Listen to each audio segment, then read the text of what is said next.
everybody.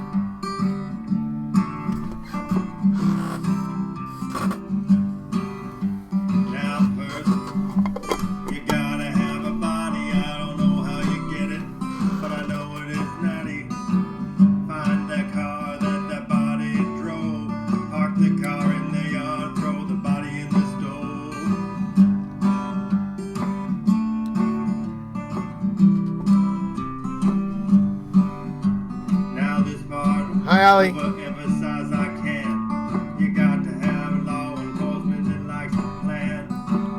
It's going good, Schweezy.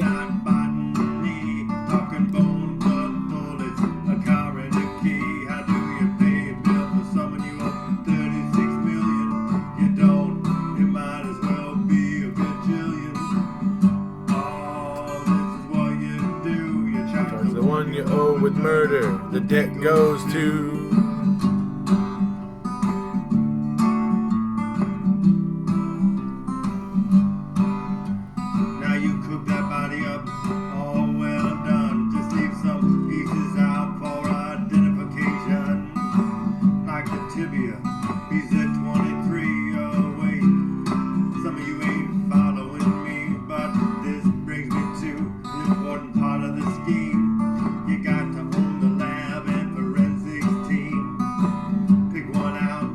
Hi, T. Vancouver.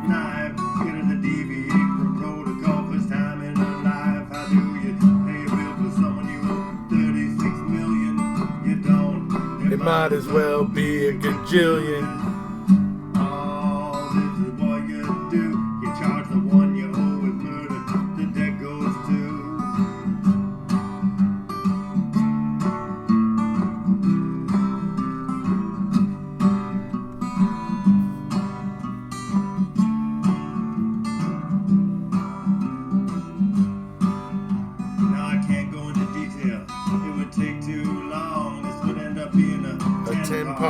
Docu-song. So I'll just give it to you. More in point four. Do all these things and you can toot your horn. You first have to get a kid to confess to the story you feed them. Block all the officers from following evidence where it leads them. Tell the media things that don't make sense. Don't worry, they don't ask questions. They just nod their heads. You gotta block the corner from the scene. You got to be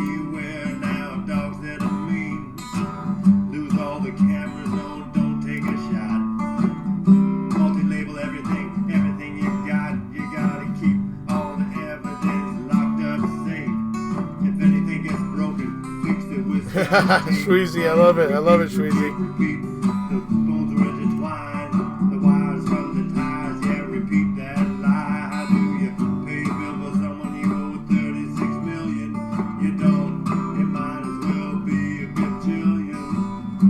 I just put that graphic up while I played the Stacy Seabrook song, but we can talk about that.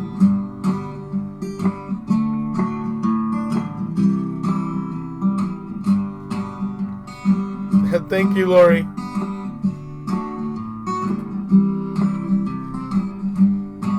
Now say you get away with all this stuff, but 10 years later you just don't have enough. Go write a book, try to cash in. Don't worry about the ethics. There's none in Wisconsin, 'cause if there are, you would have been. I understand what you mean, Greg. All the domestic violence victims that you abuse. How do you pay your bill for someone you owe 36 million? You don't. It might as well be a gajillion. Oh, this is what you did. You framed an innocent man and his nephew kid. Okay, Huggy. So, I won't, but come on. I mean, you can accept that most of the world thinks that haggis and what it is and how it's made is interesting. So, you know, I mess with Mr. Capaldi by using Scottish references, but no, I won't have to be bashing anything tonight. Especially, I won't be bashing haggis or anything like that. So,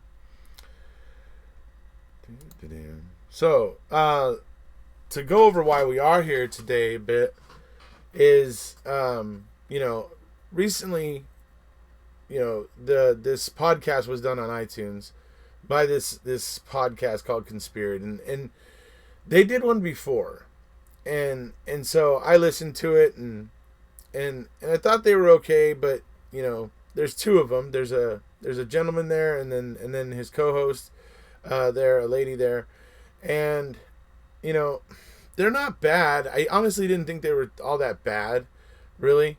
But what did bother me about their first podcast is they were really like relying on all like articles that all relied on that email from Ken Kratz, and it was obvious that the research they had done was all going to articles about that. So me and Carla Garcia and I did a video together, a call where she called in and we talked, and I uploaded it as a video, where we kind of just went through a lot of the things that they were presenting in their podcast, and we just tried to point out why those things have been proven false. Because, like I said, most of what they were pulling up in their Google searches apparently was articles linked to the Ken Kratz email. It was just pretty obvious because a lot of what they were stating was that. So I did a video about it. We just addressed a lot of the things. Carla Garcia still has like some pages of notes that we didn't even get to. But anyways, after it was all said and done, I figured the guy over there at Conspeared, his name is Gerald. Anyways, his name is Gerald. He's pretty reasonable. I thought him and I came to an understanding where I was just like, hey dude, okay, no problem, man. I was just wanting to point out something to you. No problem. No big deal. But apparently they were getting, messed with or, barraged by some other supporters who had listened to their podcast and didn't agree with them. And so now it's like tainted their view and everything. And so I wanted to discuss this a little bit with everybody here today about, and I'm not saying they're right, because I mean they have their own little issues that I'm gonna probably go through at some point during this live. But one thing I wanted to point out to everybody is that it's really important, and I can't stress it enough, that when you're a supporter of Stephen and Brendan, you really do want to consider how you're conducting yourself. And for me, like, the best way to measure that, the best way for like to gauge that is if you're about to say it on social media or on or in an email even, but you wouldn't say it to the person face to face, I would say tone it down. Tone it down and try to maybe be a little more respectful, as a rule of thumb. Because the thing is, and here's a perfect example. Okay, here's an example of what I'm talking about. A bunch of people watch MAM2. They get fired up about the whole Stephen Avery and Brendan Dassey thing. Sorry, I'm ignoring the comments at the moment. Ali's videos are great. But so MAM2 gets all these people fired up again, and what happens is they, as happened with MAM1, a bunch of people didn't make the distinction between the Manitowoc County Sheriff's Department and the Manitowoc County, or the Manitowoc Police Department. And they are two completely separate entities. But, and the police department may have had no real, opinion regarding Stephen Avery. Or maybe they would have, or, whatever. But I'll tell you what, I'll bet you the police department wasn't really all that concerned about Stephen Avery until they started getting massive amounts of calls and hate tweets and hate calls and hate stuff and everything, because people thought that they were Manitowoc County Sheriff's Department, and they were misaiming their attacks. This is the type of thing that if we allow ourselves to do this as supporters and react this way as supporters, we make supporters of Stephen and Brendan look bad. And when you do it publicly, it's not good. So when you do it publicly, it's not good. And so I want to just talk today a little bit about making sure that when you're interacting on social media, especially when you're trying to, win over hearts and minds, or at least get people thinking about the evidence that Zellner's coming up with, is to remember to try to be respectful and try not to be too abrasive, because if you do those things, you leave the door open for what people like Natalie from this podcast. You leave the door open for them to be able to do what she does. And I'll tell you what, I mean, I'm not saying I hate Natalie or anything, but I will tell you that she is the type of person that she believes that Stephen Avery is guilty, and she has absolutely zero tolerance for people that don't agree with her. She talks about her opinion. That's the only thing that matters to her, is her opinion.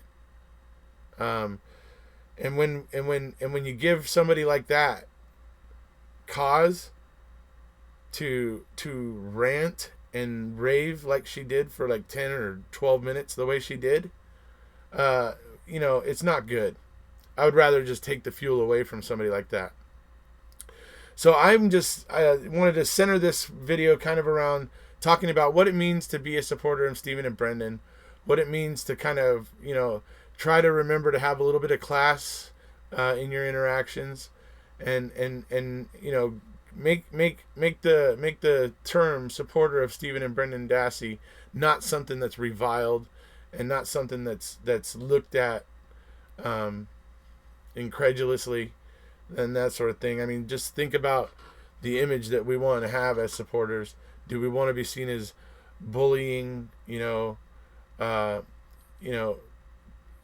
off half-cocked, type of unstable people? Or do you want to appear as a thinking person who is completely in control of, yourself, and can form your thoughts and articulate them intelligently? See, I prefer the latter. And I would hope that a lot of people here prefer the latter. Okay, I'm going to go a little bit to the comments now after I said all that. That was a pretty big monologue there. So let me see what's going on down here. What's up, Chad? How's it going? Falcon Apod is here. Good. Falcon, I'm glad you're here. I have a section of this after what was said, a couple of things in the exchange that you had with me and Conspeared, with Conspeared and I on Twitter last night. I had a question for you about something, so I'm glad you're here. Very glad you're here.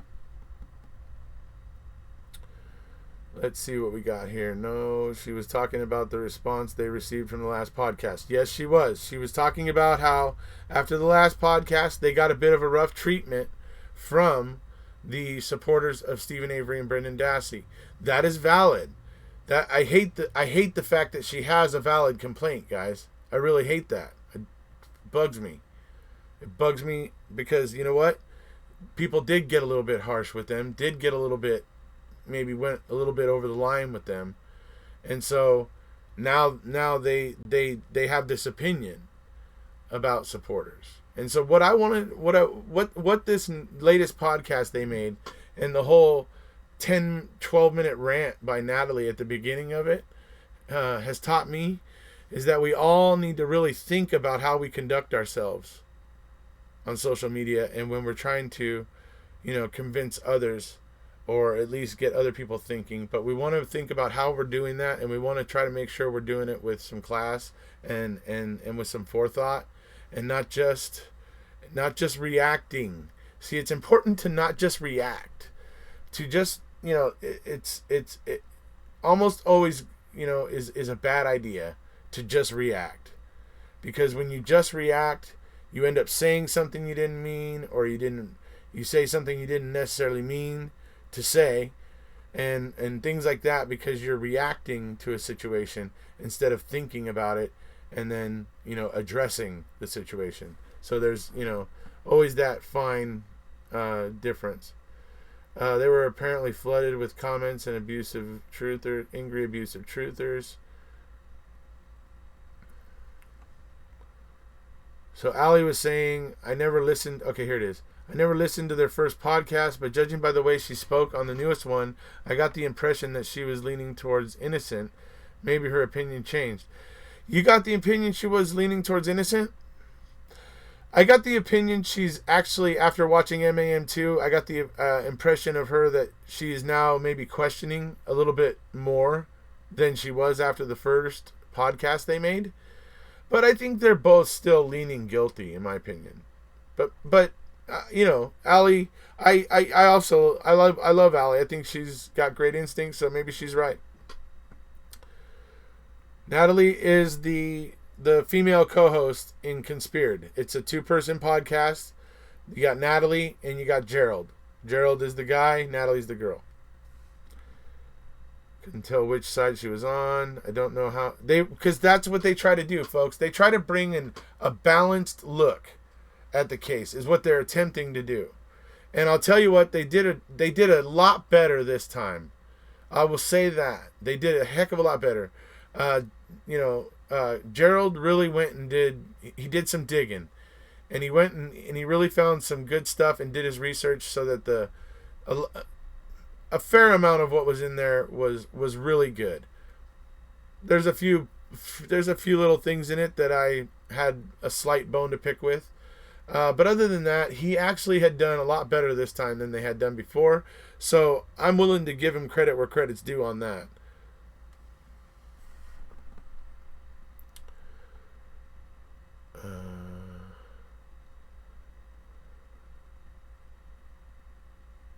How come no one talks about the zipper theory? Because it's been kind of debunked for a long time, I guess is the answer to that one. I don't know how anyone who thought him guilty couldn't change their minds after MAM2. Or at least question, right? So, and I think she is questioning now. I truly do. I listened to the entire thing, all the way to the end. Yeah, I truly think she may be. I think she's questioning it more now than she was before, but I still think she leans guilty. I think Gerald also the same way, which I do not hold against them. Me personally, I do not hold it against people if they think that Stephen and Brendan are guilty. That is not the type of thing that sets me against you. But that little 10 to 12 minute rant that Natalie went on, that kind of bothered me. That kind of bugged me. And then after that whole entire rant, Gerald couldn't even say my name of my channel, so that his listeners could go over and possibly hear the other side and everything. He didn't want to allow that. So I just thought, it was just kind of bad form, kind of. And so it kind of, I just wanted to draw attention to it. But like I said, the other thing that it allows me to do here is to draw attention to how we really do want to be mindful of ourselves in our interactions on social media and stuff like that. So Michael Peterson was fighting with his wife outside, and Al got annoyed and at the wife screaming, attacked her to shut up. Okay, possibly, I guess. George KZ does not need to have every single detail covered to be credible in her suggestion of a Denny scenario. Hello, Julie Klein. Remind me not to argue with my husband at night in the woods. Let's see. Karen Gainey, I just got the impression that she didn't like us, though. Oh, she doesn't. Absolutely. Natalie does not. That whole, what kind of bugged me about that second podcast that when I was listening to it was the contempt that Natalie couldn't conceal when she talked about people that support. And she was, and because they try to do a balanced podcast, she couldn't help but having to talk about the people on the side that think Stephen and Brendan are innocent, because she would also refer to the other side of the people that believe that Stephen Avery and Brendan Dassey are guilty. So, but whenever she would refer to the side of people who think they're innocent, it was always those Avery supporters, those Avery crazies, those Avery cultists, and that sort of thing. And it tainted the entire podcast. In my opinion, it tainted the entire podcast. And hey, I will sit down and listen to even somebody who believes that they're 100% guilty, I will sit down and listen to somebody like that. You know? So, it would be ridiculous for them to suggest that I was just, upset about their content. Their content's not upsetting. In fact, I think it improved, as I said. So let me get to Falcon. Wish you had joined us on the Google Hangout. Yeah, that would have been fun if Falcon had joined us. She made a distinction between reasonable supporters and abusive ones. They did, Falcon, but they said, but only to say, oh yeah, that one guy. But she had just been running my channel through the mud. Okay, so that's what she had been doing. Oh yeah, and he had this channel, and it was all Stephen Avery. Okay, look, my channel my channel does a lot of Making a Murder, Stephen Avery, Brendan Dassey, but that is not all my channel does. I have a lot. I've covered several cases on my channel, and will continue to cover more. Wrongful convictions of youth are becoming a big deal on my channel. I already have more than a few videos about that, and I will continue to do more going into the future. So number one, it shows they didn't do their research. But so she's sitting there deriding me and deriding my channel and deriding supporters of Stephen and Brendan, and then turns around and kind of gives out for like a long time, several minutes, and then throws out a token. Oh yeah, except that one guy. That one guy was nice. That's all I get. You can't even say, oh yeah, that guy Erekose on Making a Murder, he was pretty nice. You couldn't even say that.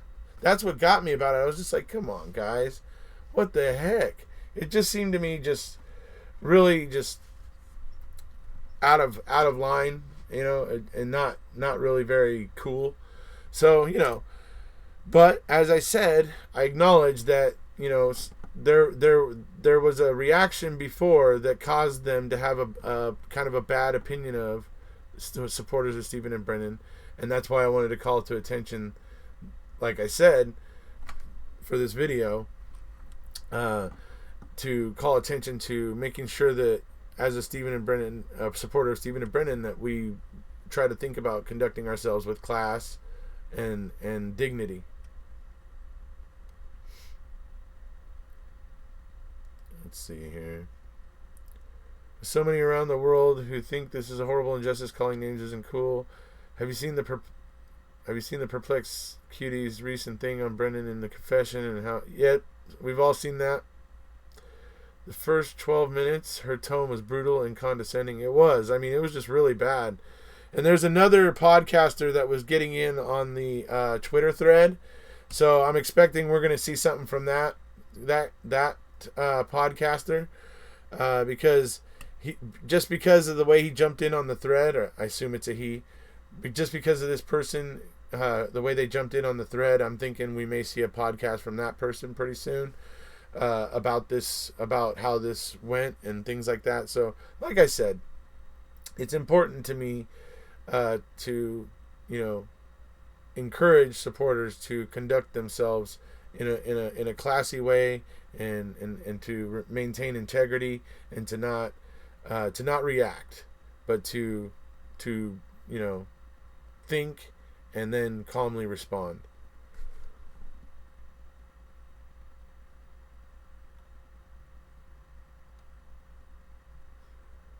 Emily, I'm confused. Is Joseph's post about Conspeared not on topic? What is this topic then? Okay, what's happening? This is about Conspeared. What is happening here? What is Joseph saying?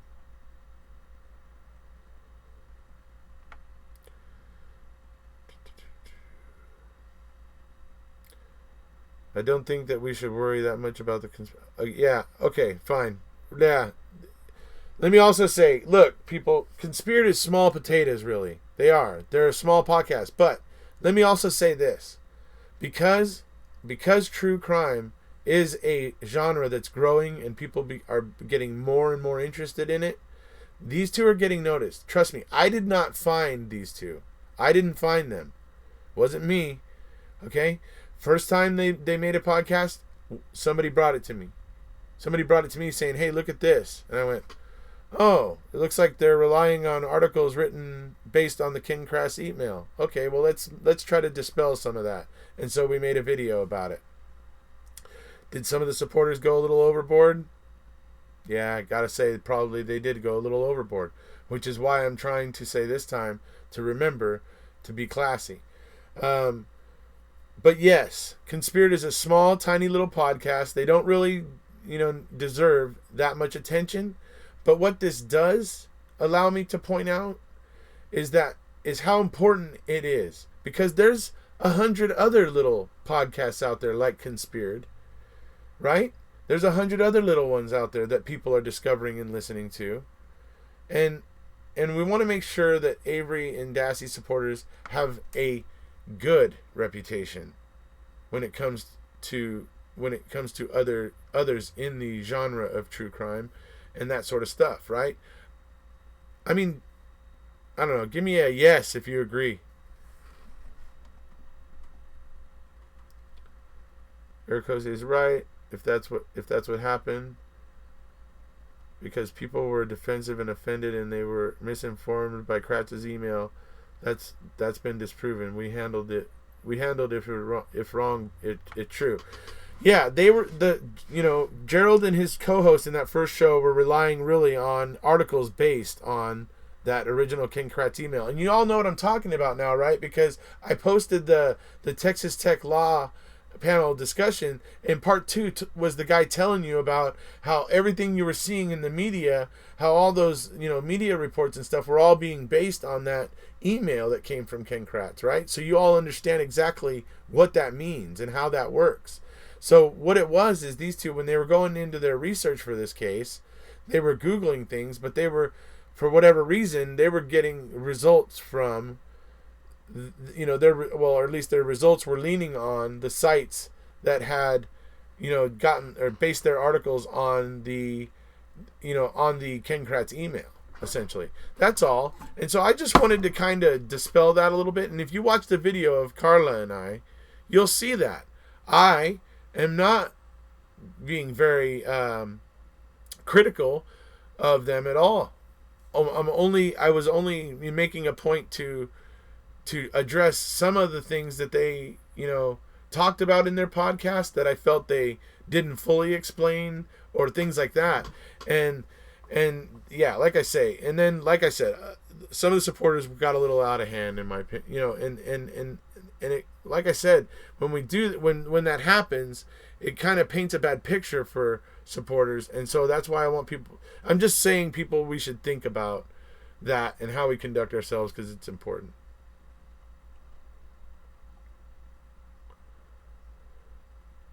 There's all my yeses. Alrighty. Love you guys.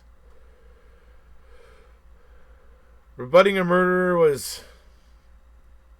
that one, I was listening to it and I got called away from it, but I remember when I was listening to it that his grasp of the facts, I felt were a little bit off. I'll have to go and review that one again. So, is Falcon still here? You want to read my dissertation? At least someone understands my passion. Hey, buddy. Hey, Joseph. Yeah, I understand your passion, buddy. The internet is brutal. Don't be an online figure if you don't have a thick skin. Just my 2 cents. Oh, I agree, Greg. Absolutely. I think that Gerald and Natalie need to realize that if they want to venture into the genre of true crime, that they're going to run into groups of people out there that are passionate about cases, one way or the other. And they probably do need to kind of maybe calculate in a little bit of a respect factor into their podcast, I think. Because right now what they're doing, by doing what they're doing right now, they're just basically poking the animal with a stick, essentially, right? So that's why it's important for everybody not to act like an animal, let them poke, but, respond in an intelligent way, of course. Natalie states about 40 minutes into the part 1 of the Scott Peterson case that people don't think rich, attractive people will be involved in a murder case, but poor people, you expect it. She says that like that's like something like she thinks and believes. Oh, brother, that's pretty wild.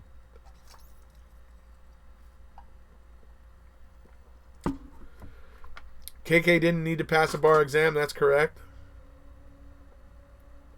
What do you think of rebutting a murder? Like I said, I agree. The way we act is ultimately a reflection of Stephen and Brendan. Absolutely, and we need to think of it that way.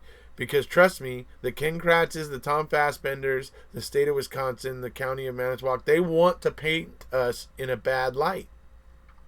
They want to make us look like fools. And I guarantee you, convicting a murderer is going to be trying very hard to do that. Very hard. That's why I want to try to cultivate as many people as being part of the Kill 'Em With Kindness effort. Because when convicting a murderer comes out, they're going to be bringing up all the stuff like I was bringing up about Manitowoc Police Department. They're going to be bringing up all kinds of stuff like that and trying to drag supporters of Stephen Avery and Brendan Dassey through the mud. Right? So hopefully we can create a group of people who are out there supporting Stephen and Brendan, but doing it in a way that's classy and with integrity and with compassion. I think that would help Stephen and Brendan's cause a lot more. And then when convicting a murderer comes out, there will be plenty of proof of a large group of people out there not doing what convicting a murderer is trying to say that they're doing. So like I say, hopefully we can get a pretty large group of people who are just out there trying to get people to think and not badgering and not attacking and name calling and not doing any of those things, but to just, be thoughtful and say thoughtful things and interesting things as well. Can the bullet being dated November but supposedly being found in March cause a retrial? Well, it could, but the fact is that's just Uyghur. That's just bad bookkeeping by Uyghur, basically.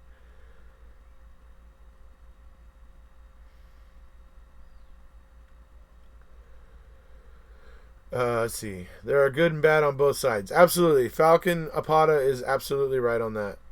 Because I know plenty of people that believe Stephen and Brendan are guilty that I actually like. I don't hang out with them on, social media all the time. But when I do bump into them, I don't really have anything against them. They're pretty nice people, pretty cool people. They just happen to have a different opinion about this than I do. They might not realize that they are basing their podcast on bad info. That was basically what I was kind of trying to point out. But Jerry's not interested. Jerry's just not interested in that. He's basically like, look, we're doing this for fun. Leave us alone. Well, Jerry, you might want to maybe possibly do a little rethink on that, because you're talking about cases that lots of people are very passionate about, and not just one way, but basically there's people that feel passionate both ways on all these cases. So I admire Jerry and Natalie that you want to try to provide an even look at cases and stuff. I get it. That's really cool.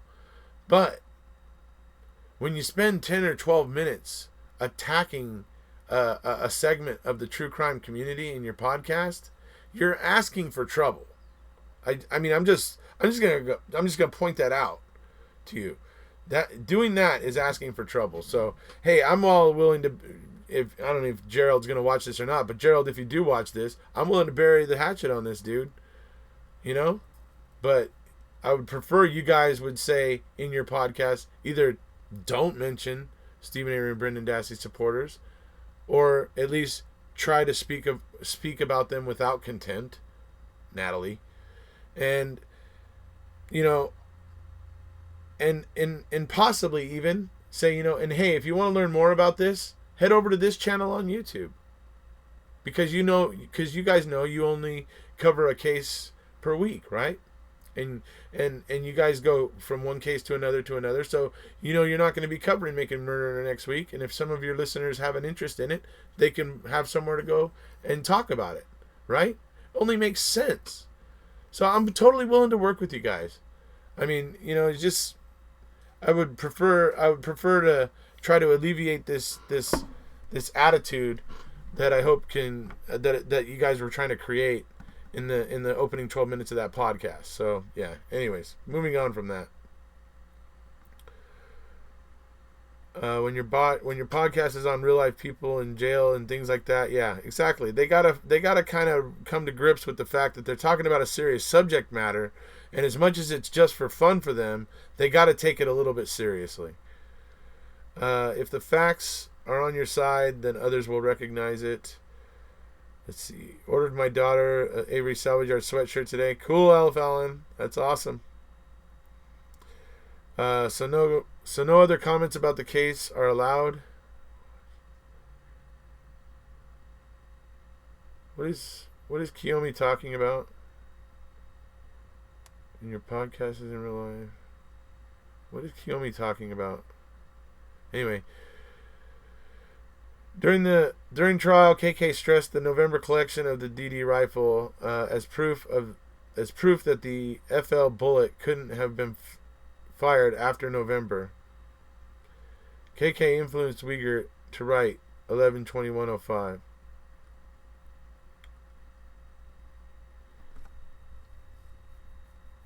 That report is written in May, though. Okay, we'll have to look into this. You know what, Joseph? Save it for the Google Hangout. Then we'll look into that more. Kratz was involved before. Oops. Dang it.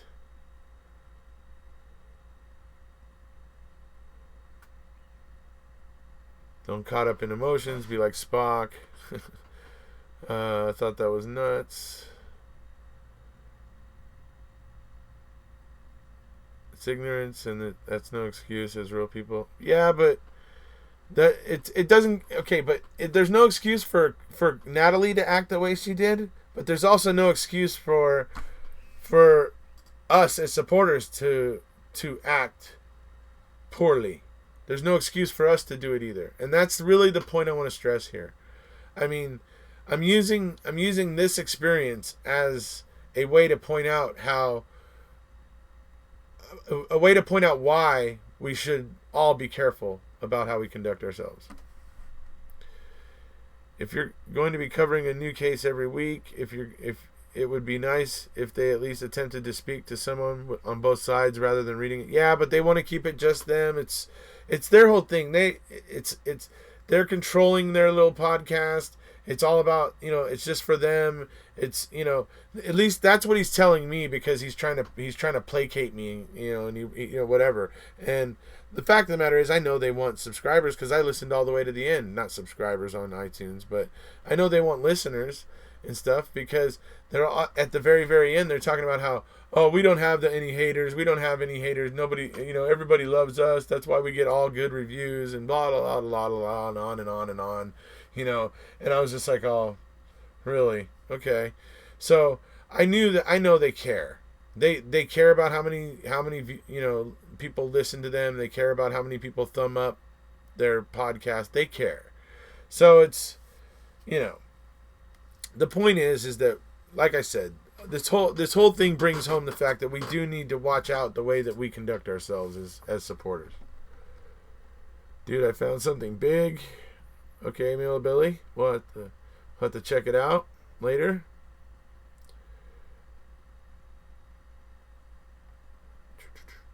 Let's see.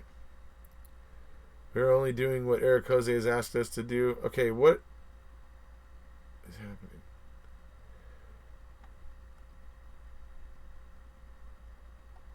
What is Tard? Jeez. Okay, I don't have time to look into that.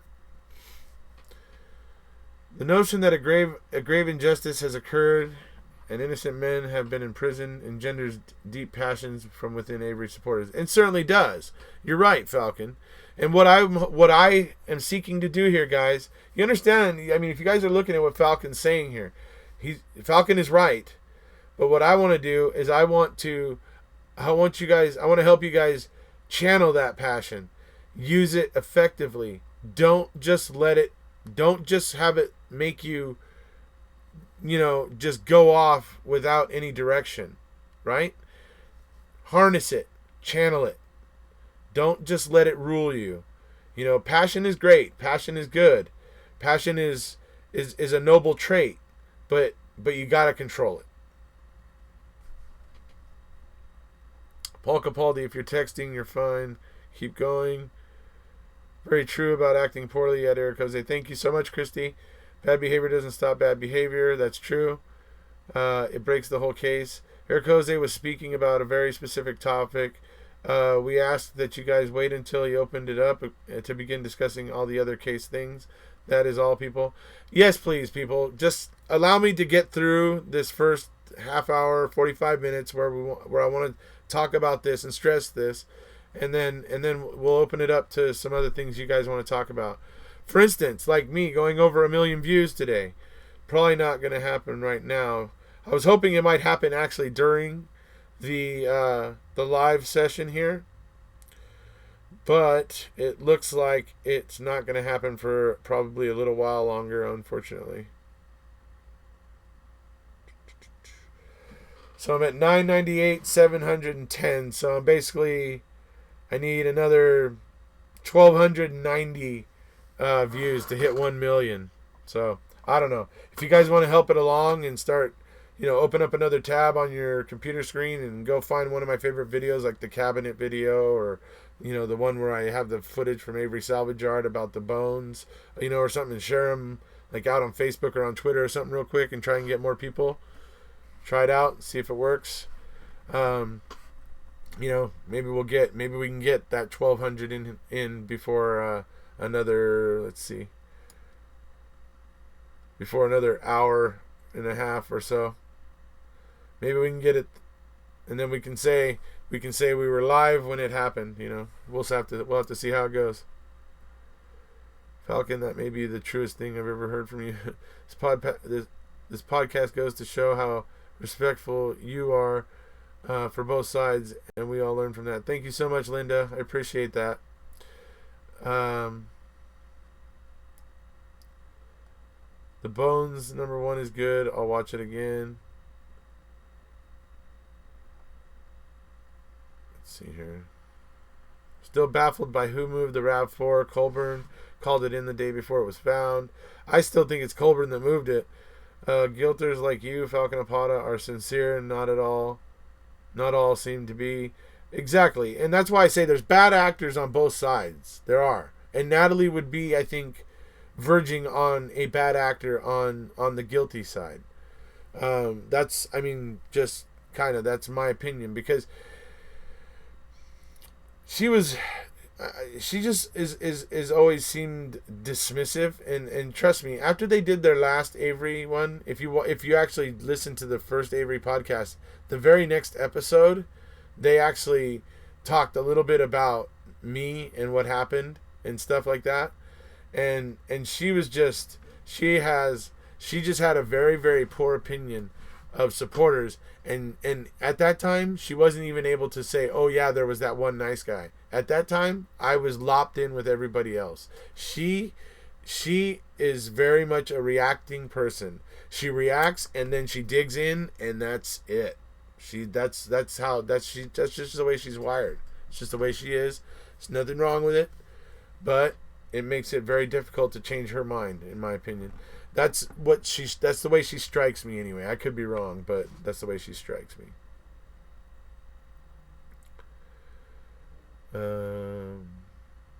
Ali, this is huge, no BS. Okay, Millbilly Jeeves has a big bombshell. Everybody go check that out after we're done here. Stop trying to disown your distant relatives. Take the high road. No one can hear if you in the text chat, right? It's all completely shady. Guilters are not your enemy. Joe, that was a call on the 3rd. You get the good stuff. Congrats, Erekose. You'll get there, Erekose. And yeah, the day planner is a very interesting point. Do we have to watch the whole video for it to count? Oh, in terms of that, I think if you watch for at least like a minute or two, I think it counts, pretty much.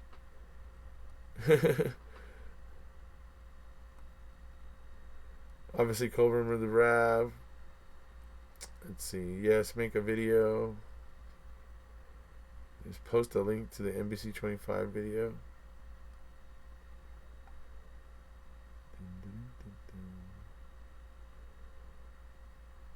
See, that's the main thing for me.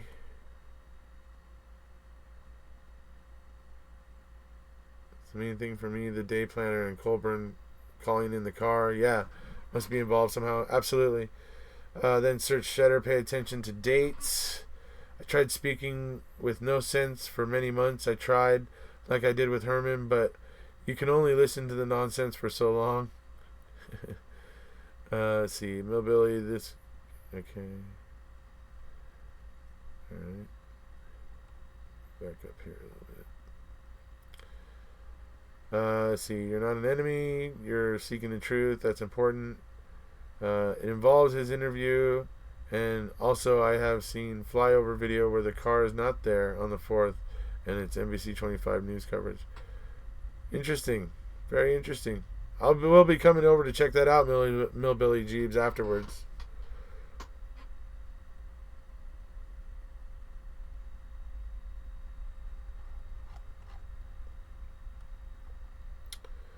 So, yeah, basically that's what I'm about to do. So now we'll go ahead and open it up. We'll open up the conversation because obviously Millbilly Jeeves wants to talk about his video. He wants to talk about his information. So let him go ahead and talk. I just want you all to really take seriously, try to take it to heart.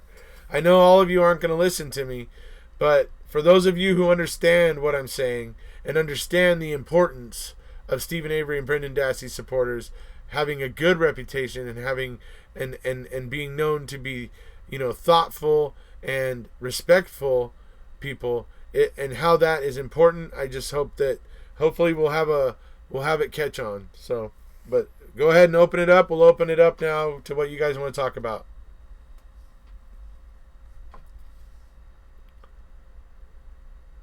I don't believe either side of this issue is motivated by less than honorable intentions. No problem, and I watch different podcasts of yours every day. Maybe I should get on a bench and watch about 100 right now. Yeah, I think if you just click on some of my videos, watch them for about 2 minutes. I think 2 minutes it gives it credit.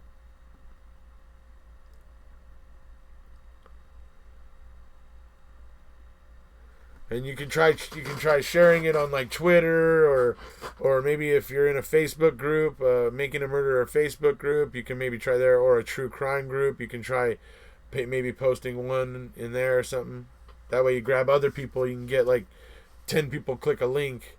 It adds up. What's the date in December that it's the 20th, Joe? The 20th of December is when she's due to file her petition with the appeals court over the Brady violation regarding the CD. I ate all the cookies. I'm just opening tabs and hitting mute to let them play, and I share them on Twitter. Thank you, Marissa.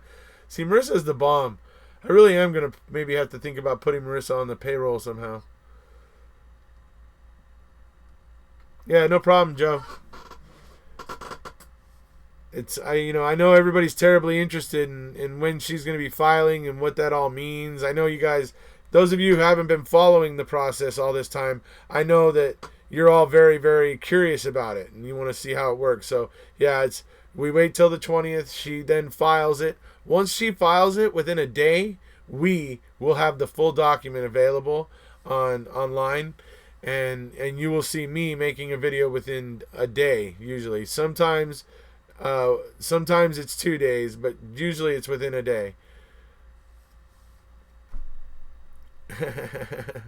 Thank you, Marissa. You're the bomb. I've remembered what I was going to tell you earlier. Are some guilters worried that SA may be exonerated just because of the publicity? I don't think just publicity could do that. I don't think there's any amount of just publicity that could do it, in my opinion. There has to be some merit to what's being claimed, in my opinion. You should make me a mod. Tard strength? No, I don't think so, bud. You're a bit of a loose cannon. Erekose sent a video by, I think, Laura, saying Kratz was in a flyby of the Avery Yard showing the RAV4 covered in a tarp previous to it being officially found. Is this true? If it was covered by a tarp, that would be on the 5th, because they actually did cover it in a tarp and did a flyover on the 5th. So if that's what it is, that would be the flyover of the 5th. I can't decide if KZ is seeking attention for the case herself. Also note, I respect what KZ does. I respect what you're saying there, Greg.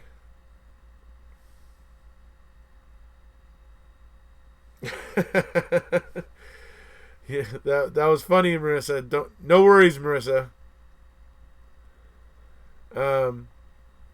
Someone said I had to give everyone cookies in order to initiate a conversation. Really? That's weird. Packers are going to get whooped. Do we think SA can get released without finding the guilty party? That remains to be seen, Joe. All I can tell you is that Kathleen Zellner has been told several times in the past that working a case that she would never be able to get the person out, that she would never succeed. She's done it numerous times. So you let KZ do her thing, and we'll see what ends up shaking loose. Queso files. Search Kratz read carefully. Then see where that takes you, and search Shedder read and look at dates. Then it will point you in the right direction.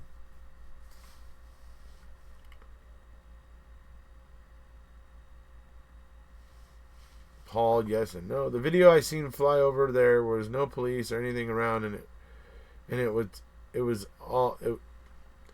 What's that all about? And it was tarped. Yeah, if it was tarped, it would be on the 5th. You will never make me a mod. I'm a rocker. Yeah, actually, Paul, I would make you a mod if you were here more. See, yep, thank you, Allie. That's what I'd remembered. Heard yesterday someone was saying that the tarp was there on the 4th before it was found. I'd have to look into that, but as far as I'm concerned, see, what I've heard before is that the car, that the RAV4 is just not there at all on the 4th, on the flyover on the 4th. That's what I've heard about the 4th. So I've never heard about there being a tarp on the 4th. That's, I don't know, interesting. Joe Trigg, yes, if he gets a new trial and the jury says he's not guilty, I think at the end of the day the case will be decided on its merits. I think KZ is just very passionate about justice. I don't know which is true. I haven't checked the videos. That was on November 5th. You can tell because you can hear that they are in a chopper and not a plane like on November 4th flyover. I just wish Brendan had more options left. Do it now, Erekose. Just search Kratz. I got my phone, tablet, iPad, and laptop all playing your videos. Thank you, Marissa. Let's see where it's at. Let's see. Let's check it out. Whoa, it jumped up by about 100 since 5 minutes ago. So maybe every 2 minutes, like hit the next video, you know. Let's see.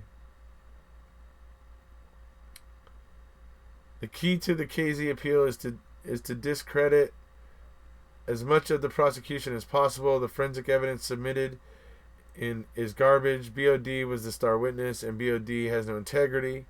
SA will be released. That's my hopes. That's what Purple X Cutie was saying in her video yesterday, unless I misunderstood. She said it was tarped on the 4th. Yesterday I actually didn't get to look at either one of Laura's videos yesterday. I was busy doing my thing, and then the Conspeared thing happened, and so I was busy yesterday and ended up not really. Even during Laura's live, I only listened to a couple minutes because I had to mute it because I was ending up dealing with something else and making a video and everything to upload.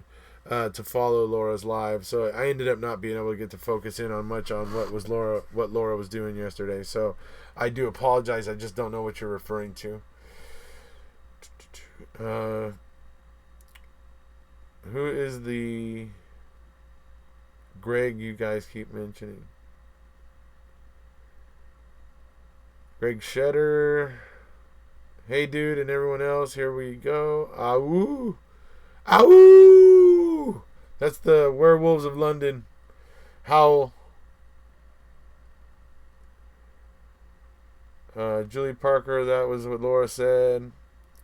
I brought all 6 of my followers over. That's what she said, but she was mistaken. There was no RAV on the 4th flyover. That's what I'm saying. There was no RAV on the 4th flyover, but there was a tarp on the 5th. Absolutely, it would have been a tarp on the 5th. If he gets released, surely it becomes an open case again. So, God.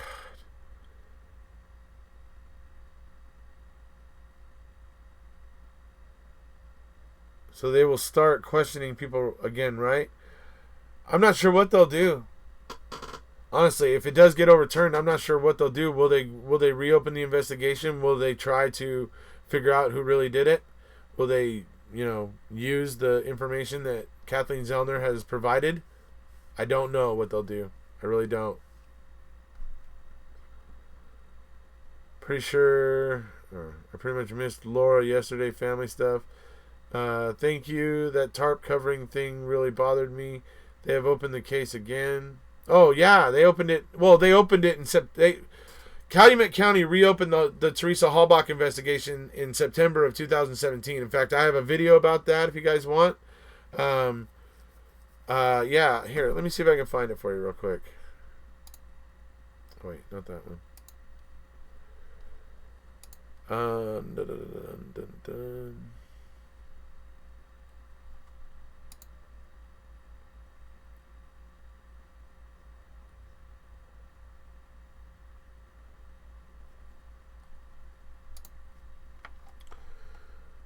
Let's see here.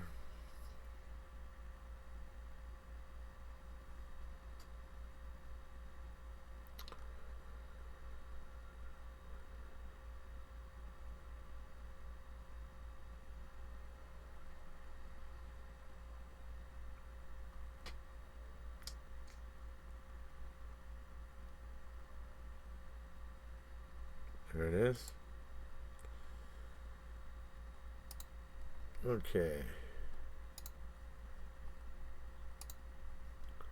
Here's the link to the video I did about the reopening of the Halbach investigation.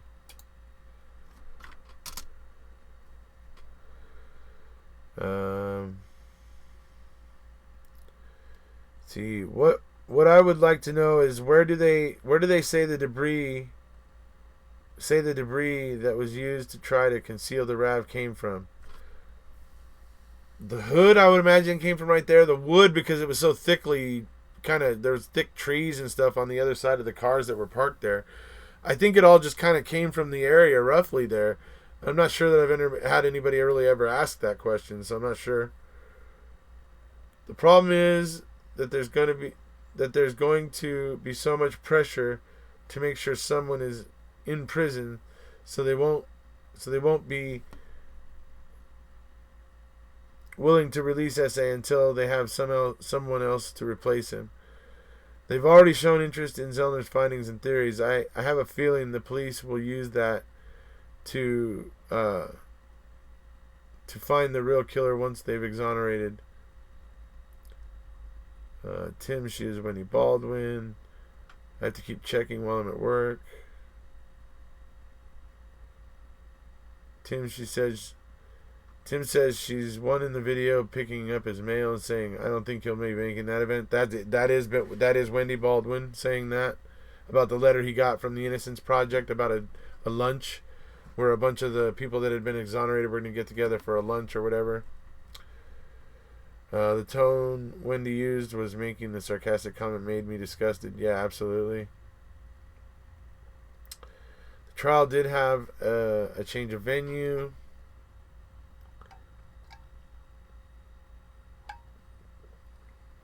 It wasn't in Manitowoc.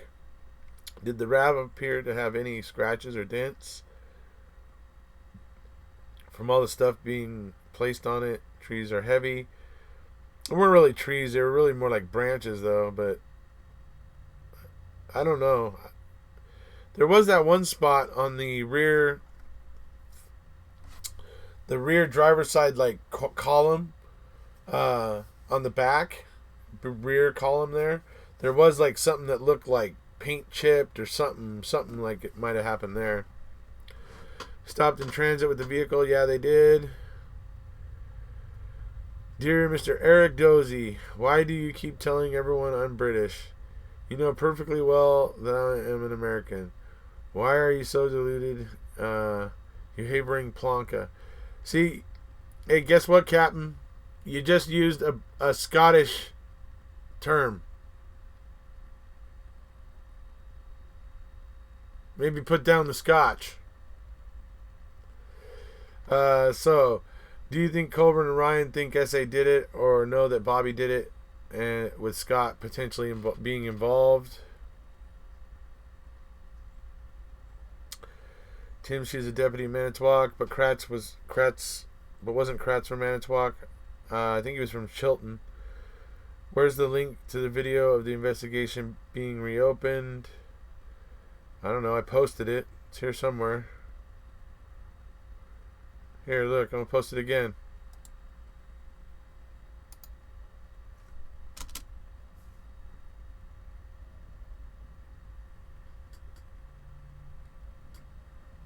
Why isn't it letting me?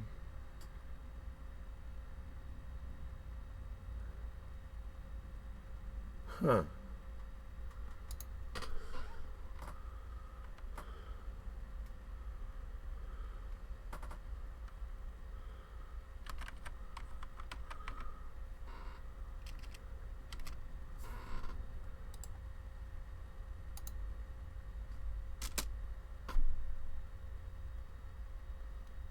Let me post it.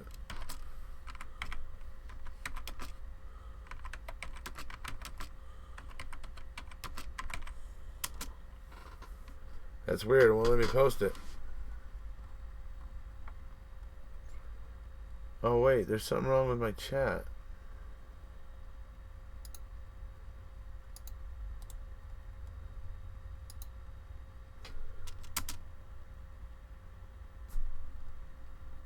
Huh. Yeah, it's weird. I can't post it right now. Let me see. Maybe. Oh, you know what? Let me send it to Marissa. Maybe she can.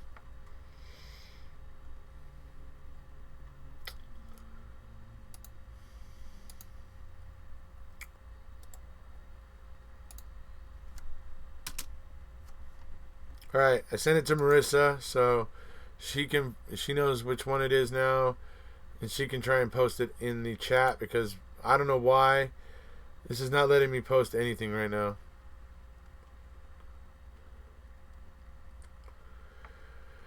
Okay, I agree. Let's see.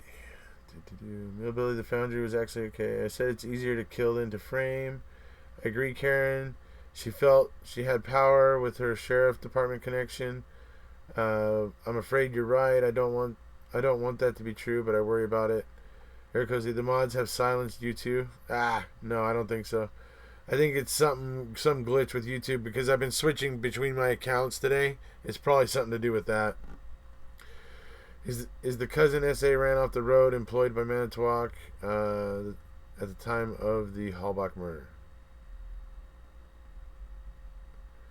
I don't think she was employed by Manitowoc, but she was married to a Manitowoc sheriff's deputy. I was reading the initial case investigative report and was wondering how Zipperer is not a prime suspect. He was a very huge suspect for a while. Even the investigators were looking at him for a minute until they had their change of plans and whatever caused that. No, it was not. That's what they want you to think. see. There we go. Marissa's got it up there for you guys. That's the one. I was thinking, if the cops are so powerful and above the law, is Stephen and Brendan's lives in danger? Well, all the things. If something happened to them at this point, I think it would only make the white hot spotlight that the world is, focusing on Wisconsin right now. It would only make that white hot spotlight all that much more intense. So I don't think that they will try that at this point. Mods can't control the host. Angela, they are deaf and in danger in prison. Sandy Morris was married to a deputy. Yes. Erekose, do you have a theory as to why the license plate was so wavy? Because it was bent up. It was bent up and thrown into a trunk of a car. 100% planted evidence. Let's see here. Change of plans came the day after the day they found the car on Avery's property. Millbilly, what gives you that impression? Wish someone involved would have a come to Jesus moment. Wouldn't the suspect need to have intimate knowledge of Avery's salvage yard to grab the debris without causing attention? I don't think so. I think everything that was grabbed was probably grabbed right there, from right in the immediate area. Minus the blood. So let's have a little check at the number of views here.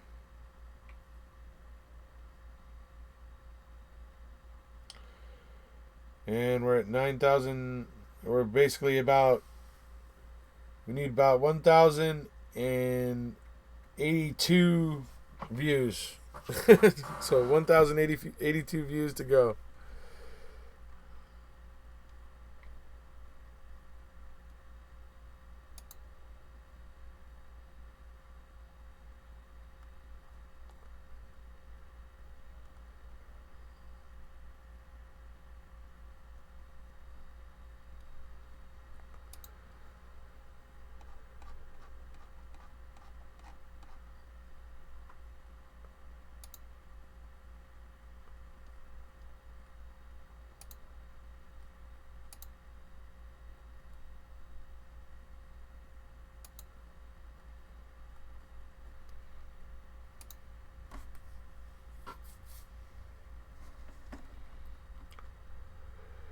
Alright, hold on. Had a little technical difficulty there. Alright.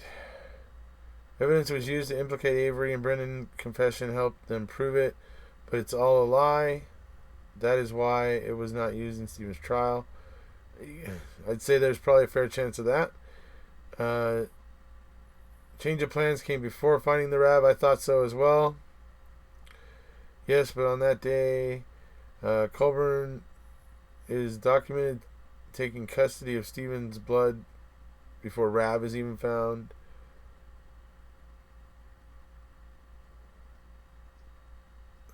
Last chapter of Jerry's book. He and Dean are very concerned about MTSO. Took him back to Manitowoc within minutes of verdict and before they had a chance to speak with him. Everything was planted when they stopped en route. Falcon, why do you say Brendan needs a C2J moment? Brendan or Bobby? Yeah, I thought they'd kill him and say it was suicide. I'm even letting the ads play. How much gas was in the RAV4 when they found it? Anyone know? He needs to realize he's not getting out before 2048 and think about protecting his brother. BOD. Falcon, you just say the strangest things. Chad, good point. Just to know how to get the RAV4 on the salvage yard would have needed some previous knowledge. Because Zellner is gunning for him, that's a stretch. Is that documented it is. They documented everything.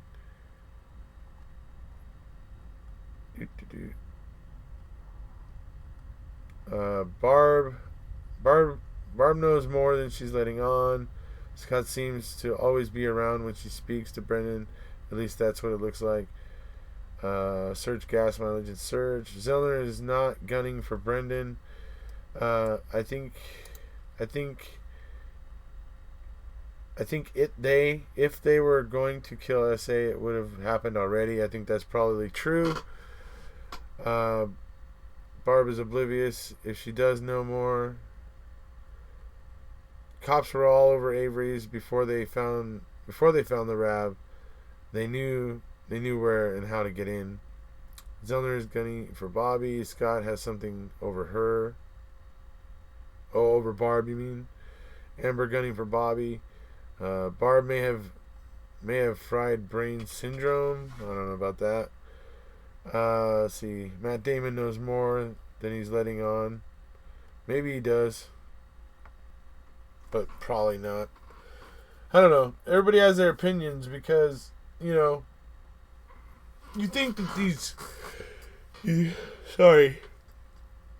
but you think that these decisions that Barb would have had to make and everything at the time, you look at it right now as on social media, looking at all, detached, and you think it's easy that the right decisions should have been made and that it would have been easy, but it's never that easy when you're actually in those type of intense situations, which I think Barb was in.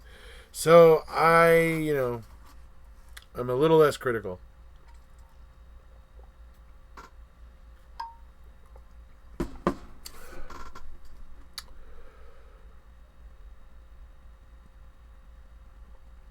People in Wisconsin just aren't sophisticated. That's probably true. Or like in a weird way because of Brendan's disability, does Barb protect BOD and rationalize? Yeah, I don't know. Let's see. I completely agree with that.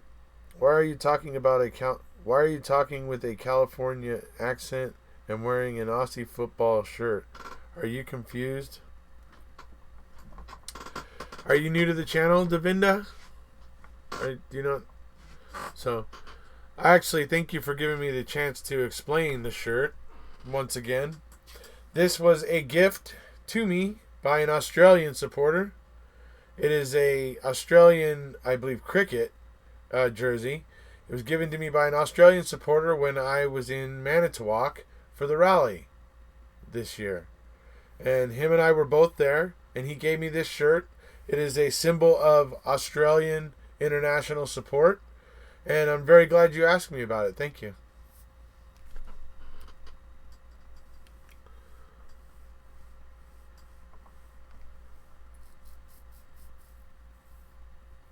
I don't see anyone telling Barb anything incriminating. If everybody could bleach a bedroom and garage spotless and then add dust back to the items. Yeah, exactly. How does he add the grime and the dust back? Have you considered covering the road ends in Ohio? I don't even know what the road ends in Ohio are at this point in time, so I'm going to have to say no. I find it odd that in both Corporal Lemieux and Investigator Wiegert's reports, they say Scott Blodorn and several friends gained phone records on a computer, but they never list names. Well, at trial, we get Ryan Hilligas telling us it was like Teresa's sisters and some of her friends were there, and that sort of thing. I think it was her sisters, but at least I know there was a lot of Teresa's friends, and I think her sisters too. Chad, I can't see how anyone would think someone with a disability would be better off in prison. That's ludicrous. I think so. Have you seen the video from Perplexed about OMG, the Brendan bombshell? I've seen it. That's what I think about Barb. The convo with Steven and her denying Bobby used the computer or that she didn't have internet is really disturbing. Let's see. What kind of secrets, Joseph? It's a rugby jersey, and he's wearing it because he's awesome. Oh, thank you, Karen. Is it rugby? I'm sorry. I thought it was cricket. Gosh, I figured for sure it was cricket because Mr. Capaldi and Mr. Hodnott were arguing so much at the time about the international match between Australia and Scotland, and it's like this whole big rivalry. And I figured for sure that that's what Mark had got. That was when Paul kept telling Mark that the Aussies were guilty of ball tampering, and they had little strips of sandpaper in their underwear and things like that. So I mean, crazy stuff. But so that's why I thought it was that. What could she possibly know? Awesome jersey. Just don't be condescending, Joseph. Let's see, is that possible? It's an Australian football, or what you Yanks call soccer shirt. Are you an Aussie with a Californian accent? It's no. As I was explaining, my good friend Mark Hodnott, who hails from Australia, who was in Manitowoc with me this year at the rally, gave it to me. It is a sign of international support that was given to me. Yeah, Bobby's her favorite. I honestly think Barb is doing her best. Hearing her say that Stephen might lose her sister really spoke to me. Obviously, the entire family is under scrutiny. I agree. Let's see, if the jury's seen one video continue to play no breaks in Brendan confession, then I have nothing. The part one. The 25 plus minutes missing in MAM. There's all kinds of footage missing from Brendan's confessions, by the way. You see that clock skip a lot. Don't see how Barb is involved. Marissa says, thank you. Please warn if any comments I make are disrespectful. I see football is AFL and it's different to rugby union.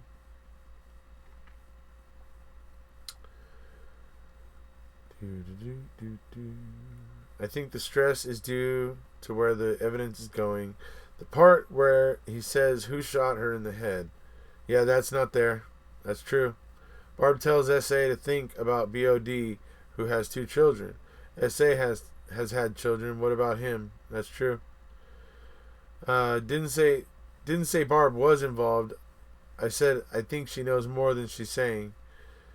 Let's see. It's not on YouTube unless it's a MAM clip. It's an Australian Socceroos jersey.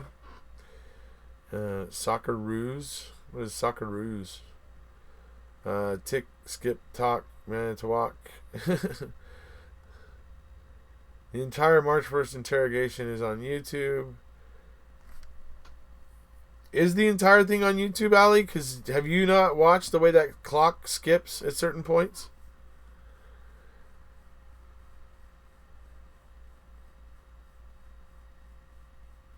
My thoughts are, I don't know. My thoughts are that it would be, I don't know.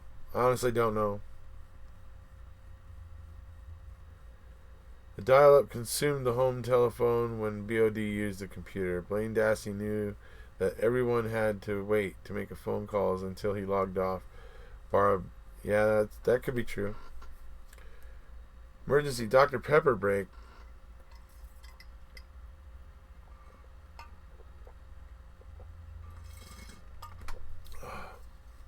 I do need another.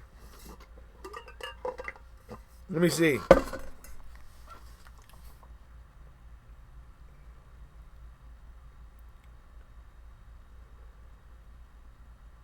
Wow, that didn't go very far.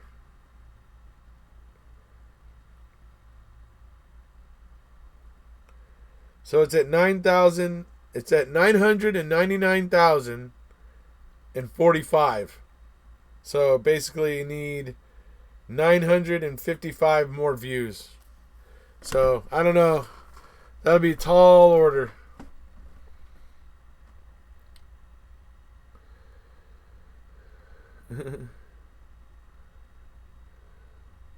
Yes, I've seen it. It's definitely not from MAM. I just saw someone point out that the clock skips.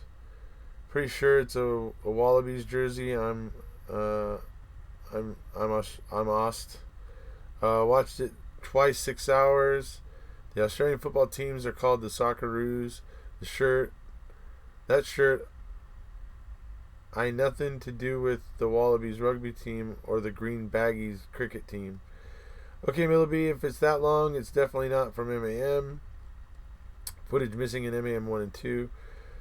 I have more if you are still listening.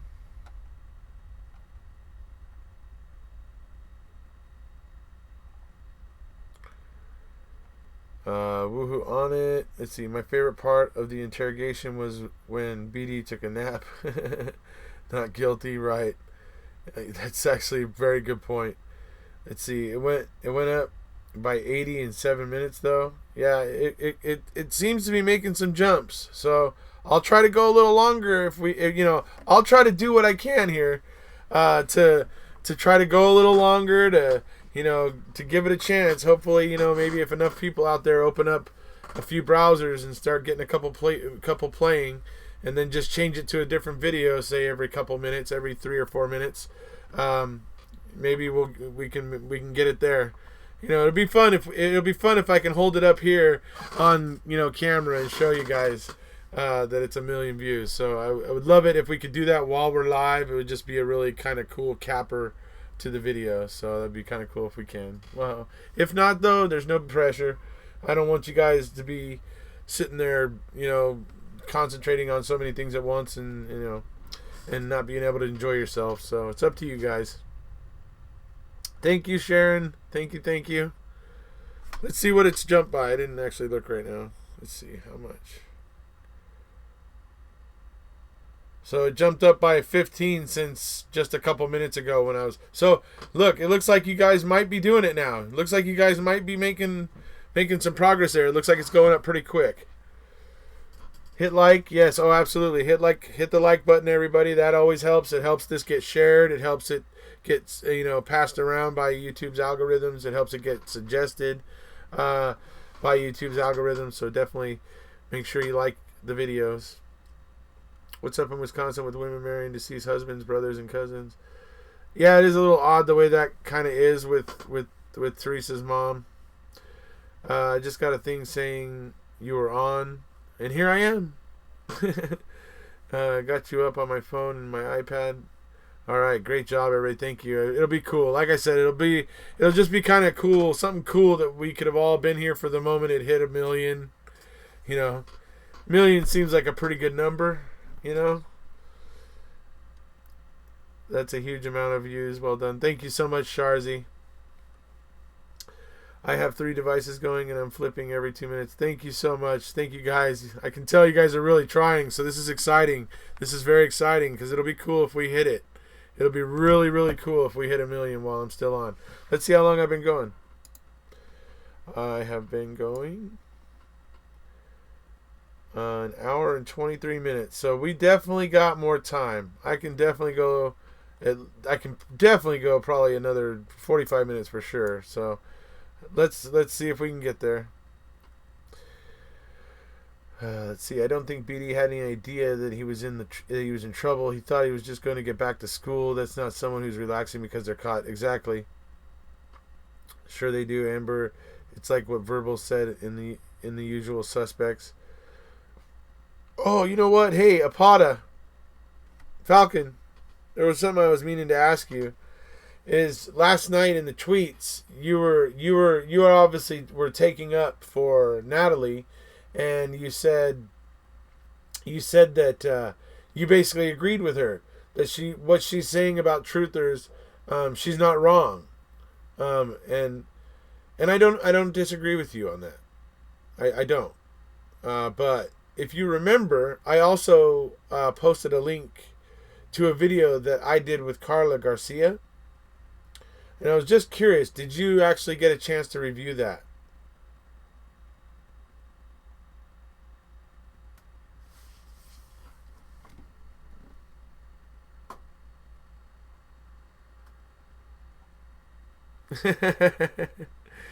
My admins are working really, really hard.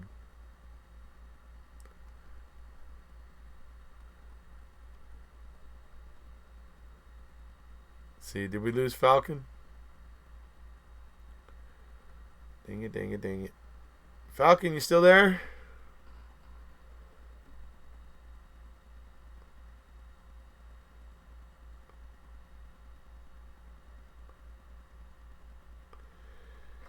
Okay, let's see here.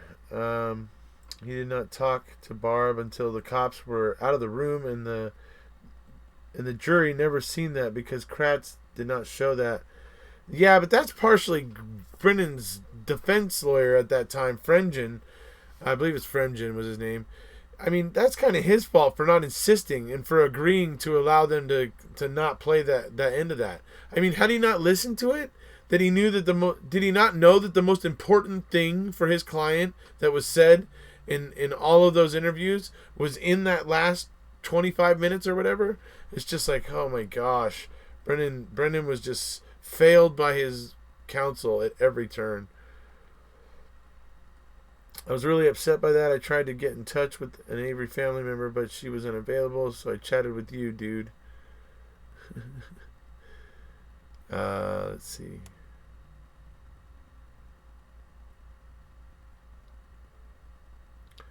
I've only recently stumbled across Brian Dassey's statement about Steven's odd behavior up north. So strange. One day he says yeah, but that strange behavior is only him being worried that the cops are going to come and frame him again, right? It's not strange to me that Steven was worried that there were, police officers and deputies crawling all over his home, and he knew what happened the last time. Law enforcement had focused on him. He got wrongfully convicted. So for him to be acting a little strange up in Crivets, to me, means virtually nothing. Because like I said, what they're trying to construe that, the way that he's acting, what they're trying to construe that as is him being paranoid. But the point is, it's not paranoia when it's happened to you before. See, it becomes a whole completely different thing when it's actually happened to you before. It's not paranoia. So, anyway. You seem a little stressed. Where's Kiddo? Kiddo's out playing or I think Kiddo was taking a nap last time I saw her. He knew they thought they were guilty. You are welcome. We are all here to learn, and I'm happy to help. Ask any questions. Let's see. Kratz presents the evidence as he sees fit. He says this all the time. On a call. Okay, so and when he says who cares if the cops planted the key, the other evidence proves Steven did this. Right. I don't mean Steven's behavior was strange. I mean Brian's statement. Oh, okay. Just because you're paranoid doesn't mean they're not after you. Yeah, I know what you mean, Julie. All right, let's see how much is going up here.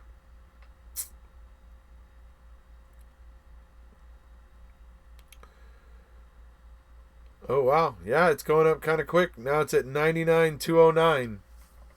So less than 800 to go. So it looks like you guys are getting there.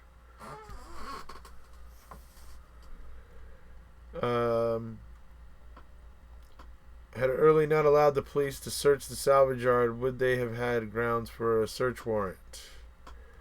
He coaches his witnesses.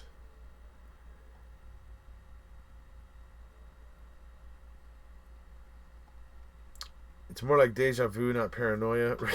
Right? Gotta go to work. Oh, see you later, T1. We'll see you, buddy. He was involved before the evidence was found.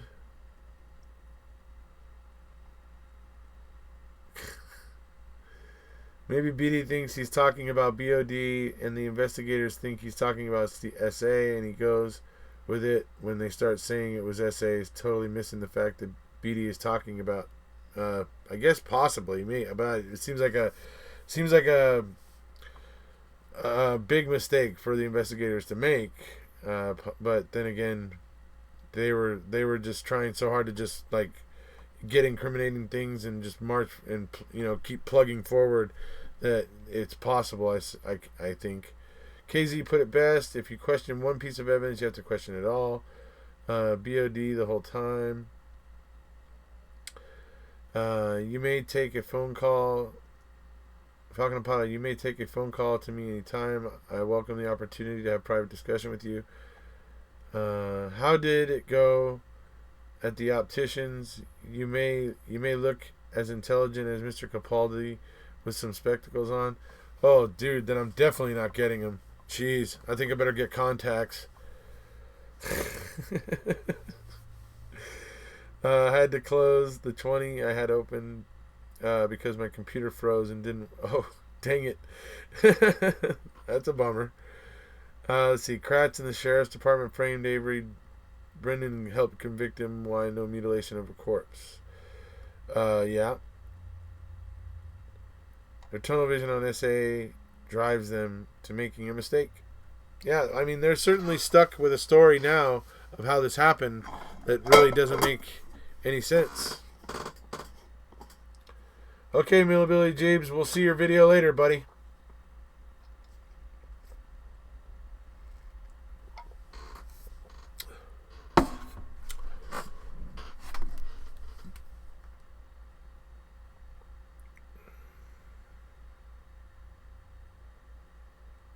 So it's at 99,254, so 750 to go. 746 to go.